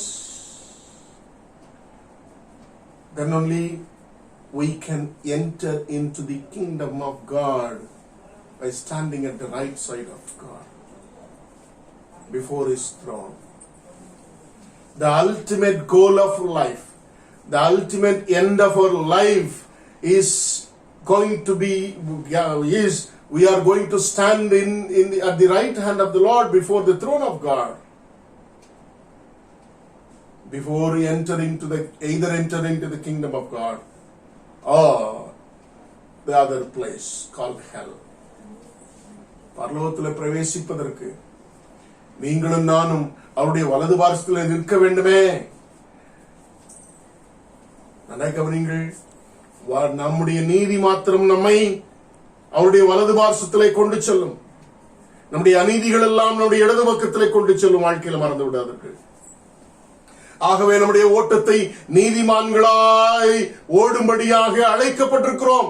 நீதிமான்களாய் இருந்து நம்முடைய ஓட்டமாகிய வாழ்வை முடிக்க அழைக்கப்பட்டிருக்கிறோம். அப்பொழுது மாத்திரமே அவருடைய வலது பார்சலை காணப்பட முடியும். நித்திய ஜீவனை பெற்றுக் கொள்வதற்கு, அவருடைய ஆசீர்வாதமாகிய ராஜ்யத்தில் பெற்றுக் கொள்வதற்கு. ஆக அவருக்கு முன்பாக நீதிமான்களாய் இருக்க வேண்டும், மனிதருக்கு முன்பாக அல்ல. நம்முடைய நீதி அதிகமாய் காணப்பட வேண்டும். இரண்டாவதாக, நம்முடைய நீதி அதிகமாய் காணப்படுவதற்கு ஒரு வசனத்தை அடிக்கடி வாசிப்போம். நிறைய சொல்ல கேட்டிருக்கிறோம். முதலாவது தேவனுடைய ராஜ்யத்தையும் அவருடைய நீதியை தேடுங்கள், அப்பொழுது இவைகள் எல்லாம் உங்களுக்கு கொடுக்கப்படும். தெரிந்த வசனம். முதலாவது தேவனுடைய ராஜ்யத்தை தேடுங்கள் எல்லாம் என்ன நினைக்கிறோம் தெரியுமா? கோயிலுக்கு போறதுன்னு நினைக்கிறோம், ஆலயத்துக்கு போறதுன்னு நினைக்கிறோம். அது அல்லங்க. ராஜ்யம் என்றால் நாம் கர்த்தருடைய ராஜ்யத்தில் இருப்பதற்கு, நம்மை தக்க வைத்துக் கொள்வதற்கு நான் என்ன செய்யணும்? அவருடைய ராஜ்யத்தின் அங்கத்தினரா மாறுவதற்கு நான் என்ன செய்யணும்? என்னுடைய பாவம் கழுவப்பட்டு நான் பரிசுத்தமாக வேண்டும். அப்பொழுது மாத்திரமே அவருடைய ராஜ்யத்தில் காணப்படுவேன். இரண்டாவது, அவருடைய நீதியை தேடணுமா?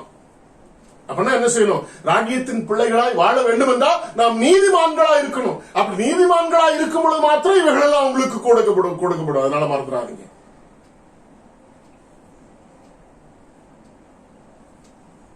The well-known verse from the Bible, that is Matthew 6:33, seek the kingdom of God and His righteousness, and everything will be added unto you. These things will be added unto you. Very well-known verses. Often we think that seeking the kingdom of God is going to the church. It is not at all so.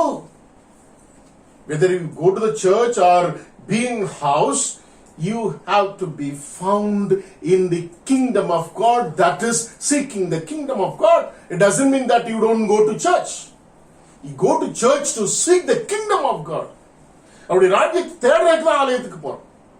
Not only seeking the kingdom of God, also seek the righteousness of God. Then only these things will be added to you. அப்போ ஆலயத்திற்கு செல்வதே அவருடைய ராஜ்யத்தை தேடி, அவருடைய நீதியை தேடி நாம் இந்த உலகத்திலே கால் எடுத்து வைக்கும் பொழுது, ஆலய ஆராதனை முடிந்த உடனே நாம் நீதிமான்களாய் என்னுடைய ஓட்டத்தை தொடருவதற்கு தான். அப்போ அவருடைய நீதியை தேடுகிறவர்களாய் இருக்க வேண்டும் என்று சொல்லி வேதம் அழைக்கிறார். தேவனுக்கு முன்பான நீதிமானாய் காணப்பட வேண்டும். பரிசேயர் வேதபாரகர் என்பவருடைய நீதியிலும் அதிக நீதி நமக்கு காணப்பட வேண்டும். அந்த பகுதியை நீங்கள் வாசித்து பாருங்கள், மத்திய 5ஆம் அதிகாரத்தை.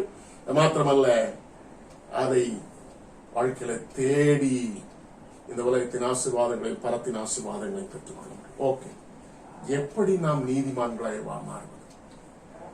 முடியாத ஒரு காரியம். கடவுள் மாத்திரம் நம்மை நீதிமான்களாக்குகிறார். In Christ alone, or by Christ, or through Christ alone, we become righteous. அவராலே, அவர் மூலமாக மாத்திரம் நாம் என்ன செய்கிறோம்? நாம் நீதிமான்களாக மாறுகிறோம் என்பதற்கு எந்த விதமான சொல். அவர் நம்மை நீதிமான்களாக, to live as righteous and finish up our race as righteous, we need God's help. In Christ, without doing anything to become righteous, we become righteous. Once we become righteous, we are asked to put the righteousness in practice. நிறைய திருச்சபைகள் தவறான போதனை என்ன போதிக்குதுன்னா, கிறிஸ்துவுக்குள்ளாக நான் நீதிமான்களாய் மாறிவிட்டோமே, பின்ன எதுக்கு நான் நல்லதை செய்யணும்னு கேட்கிறாங்க. நான் நல்லதை செய்யறனோ இல்லையோ, I am righteous, நான் நீதிமான்.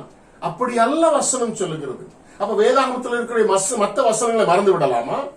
ஏன் ஆண்டவர் மத்திய 25ஆம் அதிகாரத்தை சொல்லி இருக்கிறார்? அவருடைய வாயின் வார்த்தைகளிலே கேட்டிருக்கிறோமே, நீதிமான்களே வலது வார்த்தையில் இருக்கிறார். இதெல்லாம் செஞ்சிருக்கிறீங்க, இதெல்லாம் நீங்க செஞ்சிருக்கிறீங்க. பசியா இருந்த எனக்கு ஆகாரம் கொடுத்தீர்கள், தாகமாயிருந்த தாகத்தை தீர்த்தீர்கள், வியாதி இருந்த விசாரிக்க வந்தீர்கள் என்று சொல்லி ஆண்டவர் அவர்கள் செய்த காரியங்களை சொல்லுகிறாரே.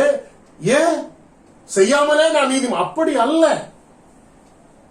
நாம் நீதிமான்களாய் கிறிஸ்துவுக்குள்ளாக பரிபூர்ணம் அடைந்து நீதிமான்களாய் மாறின பின்பாக நாம் நீதிமான்களாய் மாறி நீதித்துவத்தை நாம் வாழ்க்கையில கடைபிடிப்பதற்கு ஆண்டவருடைய ஒத்தாசை அவசியம். We need the help of God to practice the righteousness in our life and finish up the race by being righteous.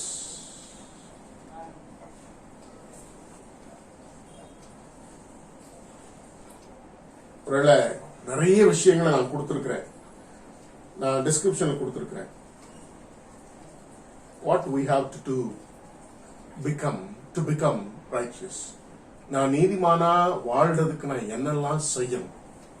With all my weakness, with all my shortcomings, I may not become righteous, or I cannot live a life of righteousness. But when we seek the help of the Lord, and through the help of the Lord, we can practice righteousness in our day-to-day life. ஒருவேளை நாம நீதிமான்களா மாற முடியாது, வாழ முடியாது, கஷ்டமான ஒரு காரியம். ஆனா ஆண்டவருடைய ஒத்தாசையோடு கூட சில விஷயங்களை நாம செய்யும் பொழுது ஆண்டவருடைய ஆராதனையில வந்து நிச்சயமா நாம் நீதிமான்களா இந்த உலகத்தில் வாழ்ந்த ஓட்டத்தை முடிக்க முடியும் என்பதற்கு விதமான சந்தேகம் இல்லை. அதை நான் டிஸ்கிரிப்ஷன்ல கொடுத்திருக்கிறேன். முதலாவது, மெய்யான் நீதியிலும் பரிசுத்தத்திலும் தேவனுடைய சாயலாக காணப்படுகிற புதிய மனுஷனை தரித்துக் கொள்ளுங்கள். Put on the new man. Put on the new man. Humble yourselves. Unless you humble yourselves, well, whenever you come before the Lord will not recognize you as a righteous man. You read it in Luke chapter 18:4. Then seek the glory of God. Whoever seeks their own glory will not be a righteous person. Okay? தங்களுடைய சுய மகிமையை தேடுகிற ஒரு நாளும் நீதிமான்களாய் வாழ முடியாது. நான்காவதாக, இயேசுவை விசுவாசிக்கிறதுனாலே நாம் நீங்களும் நீதிமான்களாய் வாழ முடியும். மாத்திரமல்ல, நம்முடைய வாழ்வையும் நம்முடைய சரீரத்தின் அவயவங்கள், அதை வேதம் சொல்லுகிறது, அநீதியின் அவயவங்கள். Parts of the body is called unrighteous. You read Romans chapter 6:13. You sacrifice your parts of the body, which helps us to live in this world, into the hands of God. Surely we can lead a life of righteousness.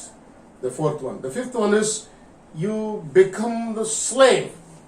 You become slave to God. நம்மை ஆண்டவருக்கு அடிமையாக ஒப்புக் கொடுக்க, நம்முடைய சரீரங்களை எல்லாவற்றையும் ஆண்டவருக்கு அடிமைகளாக ஒப்புக் கொடுக்கும் பொழுது நாம் நீதிமான்களாய் வாழ முடியும். இனி பாவம் செய்யாதபடி நாம் இருக்கும் பொழுது நீதிமான்களாய் வாழ முடியும். மற்றவர்களை மன்னிக்கும் பொழுது நீதிமான்களாய் மாற முடியும். நாம் நீதி நிமித்தம் துன்பப்படும் பொழுது நாம் நீதிமான்களாய், without suffering we cannot lead a life of righteousness. When we try to lead a life of righteousness, we have to suffer. We face sufferings. நாம் துன்பங்களை துயரங்களை அடைகிறோம். நீதிமான்களாய் வாழும் பொழுது, அந்த துன்பத்தை சகிக்கிறவர்களாய் இருக்கும் பொழுது மாத்திரம் நாம் நீதிமான்களாய் வாழ முடியும். கடைசியாக, நாம் நீதிமான்களாய் வாழ்வதற்கு ஆண்டவருடைய வார்த்தை பயன்படுகிறது. Put on the new man which is in the image of God, which is righteousness and holy.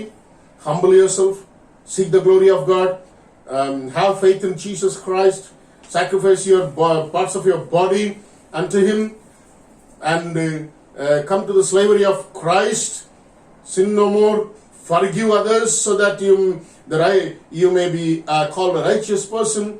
And when you try to lead a life of righteousness, you face suffering, bear the suffering, and the word of God will help you to lead a life of righteousness.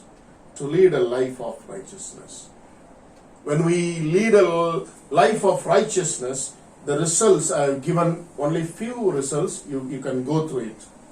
ஒரே ஒரு வாக்கியத்தை மாத்திரம் நீங்களும் நானும் தெரிந்து கொள்ள வேண்டும் என்பதற்காக வேதாகமத்திலிருந்து அந்த பகுதியை வாசித்து, நீதிமான் என்றால் என்ன, யார், அல்லது நீதி என்றால் என்ன, which is explained in the Bible directly. What is righteousness, or who is a righteous person? You can read the book of Ezekiel chapter 18, the entire chapter. I will read it for you, only few verses, which explains what is righteous deeds or right deeds. எது சரியான செயல் என்று சொல்லி, எதிர்பார்க்கப்பட்டிருக்கிற, தேவனால் எதிர்பார்க்கப்பட்டிருக்கிற செயல் என்று சொல்லி, அதை மாத்திரம் வாசித்து முடித்து விடுகிறேன் உங்களுக்காக. வாசிக்கிறேன். என்னோடு கூட எசேக்கியேல் 18ஆம் அதிகாரம் 4ஆம் வசனத்திலே இவ்விதமாக வாசிக்க கேட்கிறோம். ஒருவன் நீதிமானாயிருந்து நியாயத்தையும் நீதியும் செய்து, எந்த பிடிப்பட்ட நியாயத்தின் நீதியையும், மலைகளில் சாப்பிடாமலும், ஒன்று, இஸ்ரவேல் வம்சத்தாரின் நரகலான விக்கிரகங்களுக்கு நேராக தன் கண்களை ஏறெடுக்காமலும், தன் அயலானுடைய மனைவியை தீட்டுப்படுத்தாமலும், தூர ஸ்திரியோடு சேராமலும், ஒருவனையும் ஒடுக்காமலும், கொள்ளையிடாமலும், கடன் வாங்கினவனுக்கு அடமானத்தை திரும்ப கொடுத்து, தன் அப்பத்தை பசித்தவனுக்கு பங்கிட்டு, வஸ்திரமில்லாதவனுக்கு வஸ்திரம் தரிப்பித்து. நன்றாய் கவனிங்கள். நிறைய கிறிஸ்தவர்கள் இதெல்லாம் சரின்னு நினைச்சிட்டு இருக்கிறோம். வட்டிக்கு கொடாமலும், போலீஸை வாங்காமலும், போலீஸை என்றால் லஞ்சம் வாங்காமலும் கொடுக்காமலும், அநியாயத்துக்கு தன் கையை விலக்கி, மனிதருக்குள்ள வழக்கை, if you are in the position, அந்த பொசிஷன்ல இருப்பீர்கள் என்றால், மனிதர்களுக்குள்ள வழக்கை நீர் உண்மையாய் தீர்த்து, ஆண்டவருடைய கட்டளைகளின்படி நடந்து, அவருடைய நியாயங்களை கை கொண்டு, என் கட்டளைகளின்படி நடந்து, என் நியாயங்களை கை கொண்டு உண்மையாயிருப்பானாக, அவனே நீதிமான். எந்த இடத்துல அநீதியான காரியங்களை செய்து கொண்டிருக்கிறோம் என்கிறத இந்த வசனங்கள் மூலமா நீங்களே அறிந்து கொள்ளுங்கள். I request to read the passage in English also, so that you will be able to understand. You will understand what is righteousness, or who is a righteous man. Read. Suppose there is a righteous man who does what is just and a righteous man. The things that is done by a righteous man is listed out here by the Lord to the prophet. 1. He does not eat at the mountain shrines. He does not eat at the mountain's shrine. Or look to the idols of Israel. Or look to the idols of Israel. He does not defile his neighbor's wife or have does not defile his neighbor's wife. Or have sexual relations. Or have sexual relationship. With the woman during her period. With the woman who during her period. He does not oppress anyone. He does not oppress anyone. But returns what he took in pledge for a loan. But returns what he has taken for pledge alone. He does not commit robbery. He does not commit robbery. But gives his food to the hungry. But he gives his food to hungry. And provides clothing for the naked. And provides clothing for the naked. He does not lend to them at interest. He does not lend to them at interest. Or take a profit from them. Or take a profit from them. He withholds his hand. He holds his hand from doing wrong. From doing wrong. And judges fairly. And judges fairly. Between two parties. Between two parties. He follows my decree. If you are in the position, you are asked to judge fairly. Okay. Yeah. He follows my decrees He follows my degrees, whatever is given in the Bible, and faithfully keeps my laws. and faithfully keeps my laws. That man is righteous, he will That surely live. man is righteous, And he will surely live, and surely he will surely live. Thank declares you. the sovereign Lord. Declares this to sovereign Lord. Again, you go through the same passage from where you will come to know what I have to do, the right thing. இந்த பகுதியில் மீண்டும் வீட்டில் போய் வாசித்து பாருங்க. The race we run in this life, when you be cautious and careful to do what is right in the sight of the Lord, which is mentioned here, and finish the race, the Lord will see you standing at the right side and call you righteous, and call you righteous through the righteous deed you have done in your life, and finish the race. It is not doing one day, it should be done every day. A life of righteousness should be lived every day till to the end. முடிவு பரியந்தம் நீதிமானாய் வாழ கற்றுக்கொள்ள வேண்டும். ஆண்டுடைய சன்னிதானத்தில் வரும் பொழுதெல்லாம், whenever you come in the presence of God, ask the Lord to purify, or commit yourselves to in the hands of the Lord to purify your imagination to do the right thing. That is the beauty of God, the righteousness of beauty of God. ஆண்டுடைய சன்னிதானத்தில் வரும் பொழுதெல்லாம் நம்முடைய சிந்தனைகளிலே எந்த நல்ல காரியத்தை செய்ய வேண்டும் ஆண்டவரே, அந்த உம்முடைய நல்ல காரியத்தினாலே, அந்த நீதித்துவத்தினாலே என்னுடைய சிந்தையை நீர் பரிசுத்தப்படுத்தும் என்று சொல்லி அவருடைய சன்னிதானத்திலே ஒப்புக் கொடுக்க வேண்டும். Whenever you come in the presence of God to make the worship live and meaningful, you purify yourself with the beauty of a God, which is righteousness of God, so that you may lead a life of righteousness till to the end, to be found in the right hand of the Lord on the day of judgment. Then only you make the worship a meaningful and live, where you'll find the living resurrected Lord and see Him. இப்படி ஆராதனைகளை அர்த்தமுள்ளதாகவும் ஜீவனுள்ளதாகவும் மாற்ற நம்மை ஒப்புக் கொடுத்து அவரை தரிசிக்க இந்த காலவளையில் உங்களை அழைக்கிறேன். நீதிமான்களாக கடைசி பரியந்தம் வாழ்ந்து வலது பாரசத்திலே காணப்படுகிறவர்களாய் அவருடைய பரிசுத்த நியாயத்திற்கு நாளிலே வெள்ளை சிங்காசனத்துக்கு முன்பாக நாம் காணப்படும் பொழுது அவர் நம்மை பார்த்து சொல்வார், நீதிமான்களே, நீதிமான்களே. கண்ணமொழி ஜோமுல்லாம சுவாமி, கடைசி வரை நீதிமான்களாய் வாழ்ந்து முடிக்க, இந்த ஓட்டத்தை முடிக்க ஆண்டவர் அழைத்திருக்கிறேன். அநேக வேளைகளிலே இந்த கஷ்டமான உலகத்திலே, போராட்டம் நிறைந்த உலகத்திலே நீதிமான்களாய் வாழ முடியவில்லையே. அவருடைய பரிசுத்த சன்னிதானத்தில் வரும் பொழுதெல்லாம் எங்களுடைய சிந்தனைகளை உம்முடைய அழகாகிய நீதித்துவத்தினாலே பரிசுத்தப்படுத்த எங்களை ஒப்புக் கொடுத்து, கர்த்தருடைய ஒத்தாசையோடு கூட நீதியான காரியங்களை இந்த உலகத்தில் செய்வதற்கு எங்களை ஒப்புக் கொடுக்கிறோம். நாங்கள் வலது பாரசத்திலே காணப்பட வேண்டுமே சுவாமி. எங்களை பார்த்து நீர் சொல்ல வேண்டுமே, நீதிமான்களே. நாங்கள் எங்களை பார்த்து சொல்ல வேண்டுமே, நல்ல போராட்டத்தை போராடினேன், ஓட்டத்தை முடித்தேன், விசுவாசத்தை காத்துக்கொண்டேன், இது முதல் நீதியின் கிரீடம் எனக்காக வைக்கப்பட்டிருக்கிறது என்று சொல்ல வேண்டுமே. அப்படி முடிக்கும் பொழுது நீர் எங்களை பார்த்து சொல்லுவீரே, நீதிமான்களே. அர்ப்பணித்த பிள்ளைகளை நீர் ஆசீர்வதியும். இயேசு கிறிஸ்துவின் நாமத்தில் ஜெபிக்கிறேன் நல்ல பிதாவே, ஆமென்.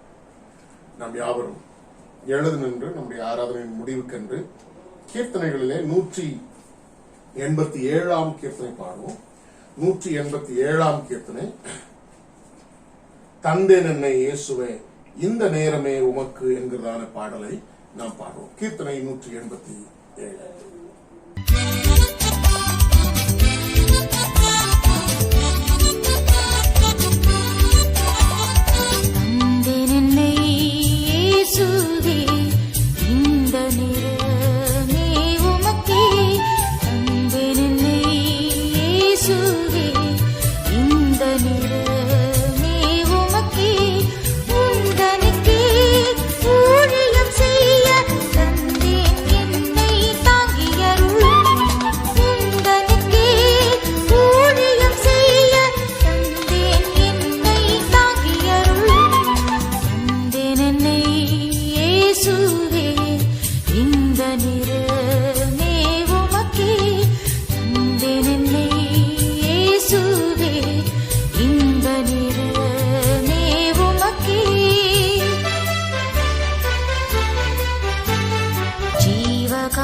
பணி செய்திடுவேன்.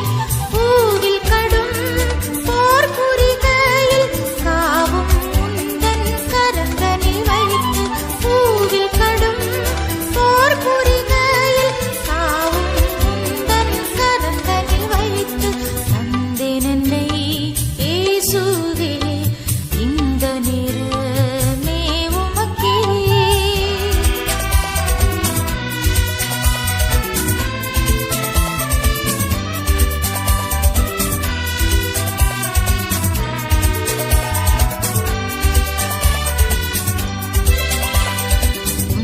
சித்தம் நான் செய்வேன், எந்தன் சித்தம் ஒழித்திடுவேன். உந்தன் சித்தம் நான் செய்வேன், எந்தன் சித்தம் ஒழித்திடுவேன். எந்த இடம் எனக்கு காட்டினும் இயேசுவே அங்கே இது போகிறேன். எந்த இடம் எனக்கு காட்டினும் இயேசுவே அங்கே இது போகிறேன்.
ஜெபம் செய்வோம். எங்களை நேசிக்கிற நல்ல பிதாவே, உம்மை துதிக்கிறோம், ஸ்தோத்திரிக்கிறோம் சுவாமி. பரிசுத்தம் என்கிறதா நம்முடைய அழகு, நீதி என்கிறதா நம்முடைய அழகினாலே எங்களுடைய சிந்தனைகளை, எண்ணங்களை, சிந்திக்கும் திறனை நாங்கள் பரிசுத்தமாய் வாழ்வதற்கும், நீதியாய் வாழ்வதற்கும், நீதியான காரியங்களை செயல்படுத்துவதற்கும், அவளை பரிசுத்தப்படுத்த ஆராதனைகளை வரும் பொழுதெல்லாம் எங்களை ஒப்புக் கொடுக்க தேவன் கிருபை தார். அப்படிப்பட்ட பரிசுத்தத்திற்கும் நீதி உள்ள வாழ்க்கைக்கும் அர்ப்பணித்திருக்கிற பிள்ளைகளை நீர் ஆசீர்வதிப்பீராக. நம்முடைய பிள்ளைகள் கொடுத்திருக்கிற காணிக்கைகளுக்காக ஸ்தோத்திரிக்கிறோம். அவருடைய உழைப்பை கர்த்தர் கனமணிவீராக, வருமானங்களை ஆசீர்வதிப்பீராக. அதனுடைய ஒரு பகுதி நமக்கு கொடுத்திருக்கிறார்கள், அதை பெருக பண்ணி ஆசீர்வதிக்க முடியாது. உம்முடைய கரத்துல பெற்றுக்கொண்ட ஆசீர்வாதத்தின் நிறைவை உம்முடைய கரத்துல ஒப்புக் கொடுத்திருக்கிறார்கள், அதை அங்கீகரித்து ஆசீர்வதித்து தம்முடைய பிள்ளைகளை கனமண்ணும்படியாய் ஆசீர்வதிக்க முடியாது நம்முடைய கரத்தில் அர்ப்பணிக்கிறோம் சுவாமி. இந்த உலக வாழ்விலே நாங்கள் ஆண்டவரை சந்தித்து வருகிற பல விதமான சங்கடங்கள், நோய் தொற்றுகள், ஆண்டவரே இவைகளிலிருந்து நாங்கள் சீக்கிரத்தில் விடுதலையாகி காக்கப்பட எங்களுடைய அனுதின அன்றாட வாழ்வை ஆண்டவரே நாங்கள் சுகமாய் வாழ்வதற்குண்டான எல்லா சூழ்நிலைகளையும் கர்த்தர் ஏற்படுத்தி தரும்படியாக மாத்திரமல்ல, சீக்கிரத்திலே எங்களுடைய ஆலயத்திலே வந்து ஆராதிப்பதற்குண்டான வழிவாசலை கர்த்தர் திறந்தரும்படியாக நாங்கள் ஜெபிக்கிறோம். இந்த ஆராதனை முழுவதும் கர்த்தர் கூட இருந்து நம்மை ஸ்தோத்திரிக்கிறோம். தேவ சமாதானத்தோடு ஒவ்வொருவரையும் நீர் ஆசீர்வதித்து பாதுகாத்துக் கொள்ள முடியாது. ஒவ்வொருடைய இல்லங்களையும் உள்ளங்களையும் சமாதானத்தோடு பாதுகாத்துக் கொள்ள முடியாது. உங்களுடைய கிருபையுள்ள கர்த்தரை யாவரையும் தாழ்த்தி தொடுகிறோம். கர்த்தர் பொறுப்பேற்றுக் கொள்ளும். இயேசு கிறிஸ்துவின் நாமத்தில் ஜெபிக்கிறேன் நல்ல பிதாவே, ஆமென். நம்முடைய கர்த்தராகிய இயேசு கிறிஸ்துவின் கிருபையும் பிதாவாகிய தேவனுடைய அன்பும் பரிசுத்த ஆவியானுடைய ஐக்கியமும் காவலும் சந்தோஷமும் சமாதானமும் என்னென்றைக்கும் உங்கள் அனைவரோடும் இருந்து வழி நடத்துவதாக. ஆமேன், ஆமேன். என் ஆத்துமாவே கர்த்தரை ஸ்தோத்ரி, என் முழுமையோட பரிசுநாமத்தை ஸ்தோத்ரி. என் ஆத்துமாவே கர்த்தரை ஸ்தோத்ரி, கர்த்தர் செய்த சகல வாரங்களை மறவாதே. ஆமேன், ஆமேன்.